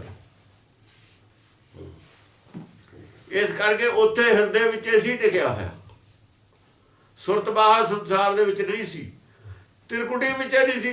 ਦਿਮਾਗ ਤਾਂ ਉਹ ਬਣ ਰਿਹਾ, ਦਿਮਾਗ ਤਾਂ ਹੁੰਦਾ ਹੀ ਨਹੀਂ। ਦਿਮਾਗ ਤਾਂ ਬੱਚਾ 2-3 ਸਾਲ ਤੱਕ ਦਿਮਾਗ ਤੋਂ ਕੰਮ ਲੈਣ ਜੋਗਾ ਨਹੀਂ ਅਜੇ ਹੁੰਦਾ, ਉਹਦੇ 'ਚ ਸਟੋਰ ਨਹੀਂ ਹੁੰਦਾ ਕੁਛ ਵੀ, ਯਾਦ ਹੀ ਨਹੀਂ ਹੁੰਦਾ ਸਾਲ 2 ਸਾਲ ਦੀ ਉਮਰ ਤੱਕ, ਉਹਨੂੰ ਕੁਛ ਰਹਿੰਦਾ ਬਾਅਦ ਦੇ ਵਿੱਚ। ਜਿਹੜੀ ਤਿਰਕੁਟੀ ਜਿਹਨੂੰ ਕਹਿੰਦੇ ਅਸੀਂ ਦਿਮਾਗ ਕਹਿੰਦੇ ਹਾਂ ਨਾ, ਇਹ ਪਰ ਘਰ ਹੈ, ਇਹ ਮਾਇਆ ਨਾਲ ਜੋੜਦਾ। ਐ ਸਾਡੇ ਗਲ ਤੋਂ ਉਤਲੇ ਦੁਆਰ ਸਾਰੇ ਹੀ ਮਾਇਆ ਨਾਲ ਜੋੜਦੇ ਨੇ, ਉੱਥੇ ਆ ਗਲ ਤੋਂ ਉਤਲਾ ਸਾਰਾ ਹੀ ਬੰਦ ਹੁੰਦਾ ਗਰਭ 'ਚ, ਮਾਤਾ ਦੇ ਗਰਭ 'ਚ। ਹਾਂ, ਅੱਖਾਂ ਬੰਦ ਨੇ, ਦੋਏ ਕੰਨ ਬੰਦ ਨੇ, ਨੱਕ ਬੰਦ ਹੈ, ਮੂੰਹ ਬੰਦ, ਇਹ ਤਾਂ ਬੰਦ ਨੇ। ਸੰਸਾਰ ਨਾਲ ਕਿੱਥੇ ਜੁੜਿਆ ਹੈ? ਜਿਆਦਾ ਸੰਸਾਰ ਨਾਲ ਜੁੜਦਾ ਪਰ ਘਰ ਚਲਿਆ ਗਿਆ। ਸੰਸਾਰ ਇਹਦਾ ਨਹੀਂ ਹੈ, ਮਨ ਪਰਦੇਸੀ ਜੇ ਥੀਏ ਸਭ ਦੇਸ਼ ਪਰਾਇਆ। ਆ ਸਾਰਾ ਹੀ ਪਰਾਇਆ, ਇੱਥੇ ਇਹਦਾ ਕੁਛ ਵੀ ਨਹੀਂ, ਪਰ ਇੱਥੇ ਹੀ ਇਹਦਾ ਆਪਣਾ ਬਣਾਇਆ ਹੈ, ਇੱਥੇ ਝੰਡੇ ਦੇ ਆਪਣੇ ਗੱਡੇ ਹੋਏ। ਇਸ ਗੱਲ ਆਇਆ ਇੱਥੇ ਆ ਕੇ ਫਰਕ ਪੈ। ਪਰ ਕਰ ਜਾਤੀ ਠਾਕ ਰਹਾਈ, ਜੇ ਪਰ ਕਰ ਜਾਂਦੀ ਰੁਕ ਜਵੇ, ਮਾਇਆ 'ਚ ਜਾਵੇ ਹੀ ਨਾ, ਜਾਵੇ ਹੀ ਨਾ। ਜਿਹੜੀ ਇਹ ਹੈ ਵੀ ਥੋੜੀ ਬਹੁਤ ਮੇਰ ਤੇ ਟੈਂਪਰੇਰੀ ਡੰਗਟ ਪਾਊ ਹੈ। ਅਸੀਂ ਸੀਟ ਹੈ, ਗੱਡੀ 'ਚ ਬਹਿ ਜਾਂਦੇ ਹਾਂ, ਸੀਟ ਰਿਜ਼ਰਵ ਕਰਾ ਕੇ ਬਹਿਨੇ ਹਾਂ, ਪਰ ਉੱਥੇ ਤੱਕ ਹੀ ਜਾਂਦੇ ਹਾਂ, ਜਿੱਥੇ ਤੱਕ ਜਾਣਾ ਸੀਟ ਤੇ, ਉੱਥੇ ਤੱਕ ਉਹਦਾ ਖਿਆਲ ਰੱਖਦੇ ਹਾਂ। ਇੱਕ ਸਟੇਸ਼ਨ ਪਹਿਲਾਂ ਹੀ ਬਿਸਤਰੇ ਬੰਨਣ ਲੱਗ ਜਾਂਦੇ, ਫਿਰ ਚੱਕ ਕੇ ਕਾਹਦੇ ਨਹੀਂ ਘਰ ਨੂੰ ਜਾਂਦੇ। ਇੱਥੇ ਆ ਕੇ ਕਹਿੰਦੇ ਵੀ ਗੱਡੀ ਉਹ ਘਰ ਨੂੰ ਲੈ ਚੱਲੀਏ, ਡੱਬਾ ਹੀ। ਜੇ ਤਾਂ ਰਹੇ ਉਹ ਜਿਹਾ ਜਿਵੇਂ ਟ੍ਰੇਨ 'ਚ ਸਫ਼ਰ ਕਰਦੇ ਹਾਂ ਆਹ ਸੰਸਾਰ ਨੂੰ ਰੋਕੇ, ਫਿਰ ਤਾਂ ਪਰਗੜ ਜਾਤੀ ਹੈ ਨਹੀਂ।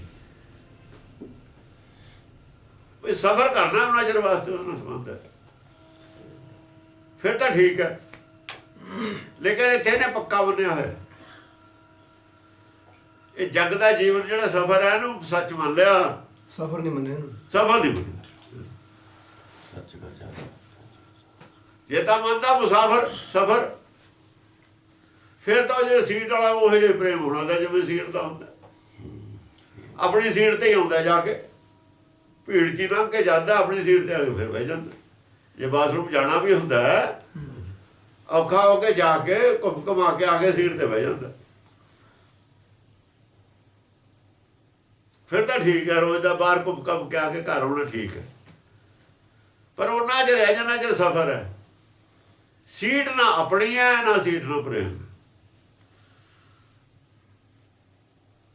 ਬਸ ਇੰਨਾ ਫਰਕ ਹੈ। ਟੈਂਪਰੇਰੀ ਆਪਣੀ ਹੈ, ਹਾਂ ਆਪਣੀ ਹੈ ਵੀ, ਆਪਣੀ ਹੈ ਵੀ ਨਹੀਂ।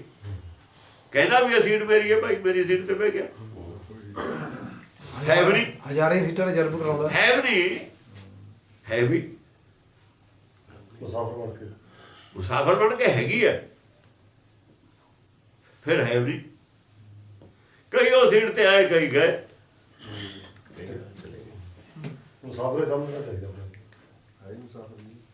ਜਿਹੜੇ ਅਸਲ ਤੇ ਕਹਿੰਦਾ ਮੈਂ ਬੈਠਿਆ, ਕਈ ਬਹਿ ਕੇ ਚਲੇ ਗਏ। ਜੇ 10 ਨਾ ਹਮ ਬੈਠੇ ਕਿਤੇ ਬੈਸ ਗਿਆ। ਕਿਤੇ ਬੈਠ ਗਏ। ਇੱਥੇ ਤਾਂ ਕਈ ਆਉਂਦੇ ਗਏ, ਕਈ ਸੀਟ ਤੇ ਬਹਿੰਦੇ ਗਏ, ਸਫ਼ਰ ਕਰਦੇ ਗਏ, ਆਪਣਾ ਘਰ ਨੂੰ ਜਾਂਦੇ ਰਹੇ, ਉਤਰਦੇ ਰਹੇ। ਉੱਥੇ ਨਹੀਂ ਅਸੀਂ ਕਰਦੇ, ਇੱਥੇ ਕਰਦੇ ਹਾਂ।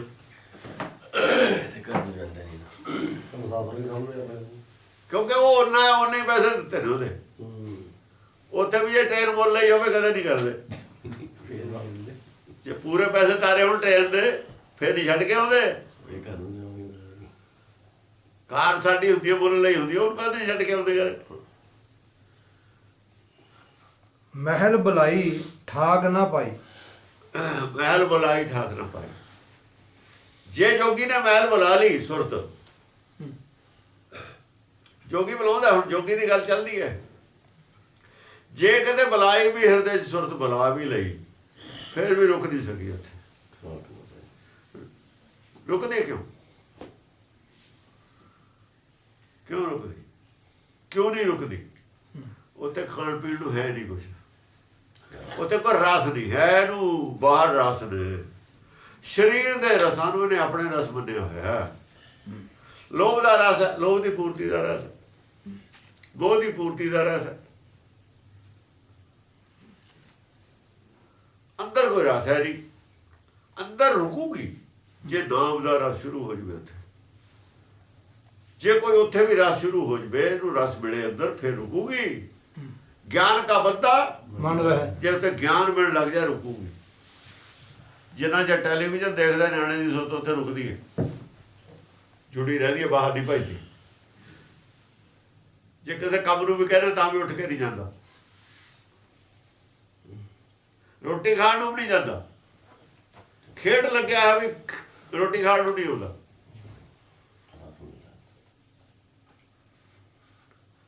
ਕਿਉਂ? ਉੱਥੇ ਰਸ ਹੈ ਉਹਨੂੰ ਖੇਡ ਦੇ ਵਿੱਚ। ਇਹ ਜਿਹੜਾ ਰਸ ਹੈ, ਰਸ ਬਿਨਾਂ ਸੁਰਤ ਨਹੀਂ ਰੁਕਦੀ। ਜੋ ਕਿ ਉੱਥੇ ਲੱਗਦੀ ਹੈ ਜਿੱਥੇ ਉਹਨੂੰ ਪੀਣ ਨੂੰ ਖੂਨ ਮਿਲਦਾ ਹੈ। ਸੁੱਕੀ ਜਗ੍ਹਾ ਨਹੀਂ ਲੱਗਦੀ। ਜਿਵੇਂ ਜੁੱਤੀ ਦਾ ਚਮੜਾ ਆਪਾਂ ਕਹਿੰਦੇ ਹੁੰਦੇ, ਇਹ ਮਸ਼ਕ ਦਾ ਚਮੜਾ, ਉਹ ਤੇ ਜੋਖ ਨਹੀਂ ਲੱਗਦਾ। ਸੁੱਕਾ ਨਾ ਚਮੜਾ, ਉਹ ਰਸ ਨਹੀਂ ਮਿਲਦਾ। ਰਸ ਮਿਲੂਗਾ ਜੋਗ ਉੱਥੇ ਲੱਗੂ। ਇਵੇਂ ਸੁਰਤ ਜੇ ਅੰਦਰੋਂ ਰਸ ਮਿਲੂਗਾ, ਉੱਥੇ ਜੁੜੂਗੀ। ਸੁਰਤ ਜਦ ਮਿਲਦੀ ਹੈ, ਜਦ ਅੰਦਰੋਂ ਕੁਛ ਮਿਲਦਾ। ਸ਼ਬਦ ਵਿਚਾਰ ਕਰਾਂਗੇ, ਪੜ੍ਹਦੇ ਆ, ਸੁਰਤ ਜੁੜਦੀ ਹੈ। ਪੜ੍ਹਦੇ ਨੇ ਨਿਆਣੇ ਮੁੰਡੇ, ਪੜ੍ਹਦੇ ਨੇ, ਡਾਕਟਰੀਆਂ ਕਰਦੇ ਨੇ। ਕਿਉਂ ਕਰ ਲੈਂਦੇ ਨੇ? ਕਿਉਂ ਯਾਦ ਰਹਿੰਦੇ? ਸੰਸਾਰ ਨੂੰ ਟੁੱਟ ਕੇ ਪੜ੍ਹੋਗੇ, ਉਹਨਾਂ ਨੂੰ ਸੰਸਾਰੀ ਗਿਆਨ ਨਹੀਂ ਹੁੰਦਾ। ਜਿਹੜੇ ਪੜ੍ਹਦੇ ਹੀ ਰਹਿੰਦੇ ਨੇ, ਉਹ ਵੀ ਰਸ ਹੈ, ਚਾਹੇ ਮਾਇਆ ਦਾ ਹੀ ਰਸ ਹੈ। ਰਸ ਬਿਨਾਂ ਸੁਰਤ ਨਹੀਂ ਜੁੜਦੀ। ਇਹ ਜਿਹੜੇ ਸੰਸਾਰੀ ਰਸ ਨੇ, ਇਹਦੇ ਵਾਸਤੇ ਟੈਂਪਰੇਰੀ ਜੁੜਦੀ ਹੈ ਸੁਰਤ। ਜੁੜਦੀ ਜ਼ਰੂਰ ਹੈ, ਟੈਂਪਰੇਰੀ ਜੁੜਦੀ ਹੈ। ਜੁੜਦੀ ਹੈ ਲਾਲਚ ਵਾਸਤੇ, ਜੁੜਦੀ ਹੈ ਉਹਨਾਂ ਨੂੰ। ਉਹ ਗਿਆਨ ਲੈ ਕੇ ਕੁਝ ਪਲਾਨ ਉਹਦੇ ਪਿੱਛੇ ਹੋਰ ਹੈ। ਡਾਕਟਰ ਵੱਡਾ ਬਣਨਾ, ਵਕੀਲ ਵੱਡਾ ਬਣਨਾ, ਪੈਸੇ ਕਮਾਉਣੇ ਨੇ, ਵੱਡਾ ਅਫਸਰ ਲੱਗਣਾ, ਉਹਦੇ ਪਿੱਛੇ ਕੋਈ ਹੋਰ ਪਲਾਨ ਹੈ। ਬਿਨਾਂ ਲਾਲਚ ਤੇ ਸੁਰਤ ਨਹੀਂ ਜੁੜਦੀ। ਉੱਥੇ ਲੋਭ ਹੈ, ਪੂਰਤੀ ਹੈ ਕਿਸੇ ਚੀਜ਼ ਦੀ, ਕੋਈ ਉਹਦਾ ਖੁਦ ਗਰਜੀ ਹੈ, ਕੋਈ ਉੱਥੇ ਵੀ ਗਰਜ ਹੈ, ਕੋਈ ਉਹਦੀ। ਇੱਥੇ ਵੀ ਗਰਜ ਹੈ, ਗਰਜ ਇੱਥੇ ਵੀ। ਲਾਲਚ ਮਾੜਾ ਨਹੀਂ ਹੈ, ਲਾਲਚ ਸੱਚਾ ਚਾਹੀਦਾ। ਲਾਲਚ ਦੋ ਕਿਸਮ ਦਾ, ਸੱਚਾ ਵੀ ਹੈ, ਝੂਠਾ ਵੀ ਹੈ। ਝੂਠੇ ਲਾਲਚ ਲੱਗ ਕੇ ਜਨਮ ਗਵਾਇਆ। ਕਿਉਂ? ਲਾਲਚ ਨਾਲ ਝੂਠਾ ਗਵਾਇਆ ਵੀ। ਇਹਦਾ ਮਤਲਬ ਲਾਲਚ ਸੱਚਾ ਵੀ ਹੁੰਦਾ। ਲਾਲਚ ਨਹੀਂ ਮਾੜਾ ਹੈ, ਸੱਚਾ ਹੋਣਾ ਚਾਹੀਦਾ। ਸੱਚਾ ਲਾਲਚ ਜਿਹੜਾ ਹੈਗਾ, ਉਹ ਸੁਖਦਾਇਕ ਹੈ, ਝੂਠਾ ਲਾਲਚ ਦੁਖਦਾਇਕ ਹੈ। ਸੱਚਾ ਲਾਲਚ ਸੱਚਿਆਰਾ ਨਾ ਹੁੰਦਾ ਹੈ, ਕੂੜਾ ਲਾਲਚ ਕੂੜਿਆਰਾ ਨਾ ਹੁੰਦਾ ਹੈ। ਝੂਠਾ ਲਾਲਚ, ਲਾਲਚ ਨਹੀਂ ਮਾੜਾ ਹੈ, ਲਾਲਚ ਸੱਚਾ ਹੈ, ਲਾਲਚ ਝੂਠਾ ਹੈ।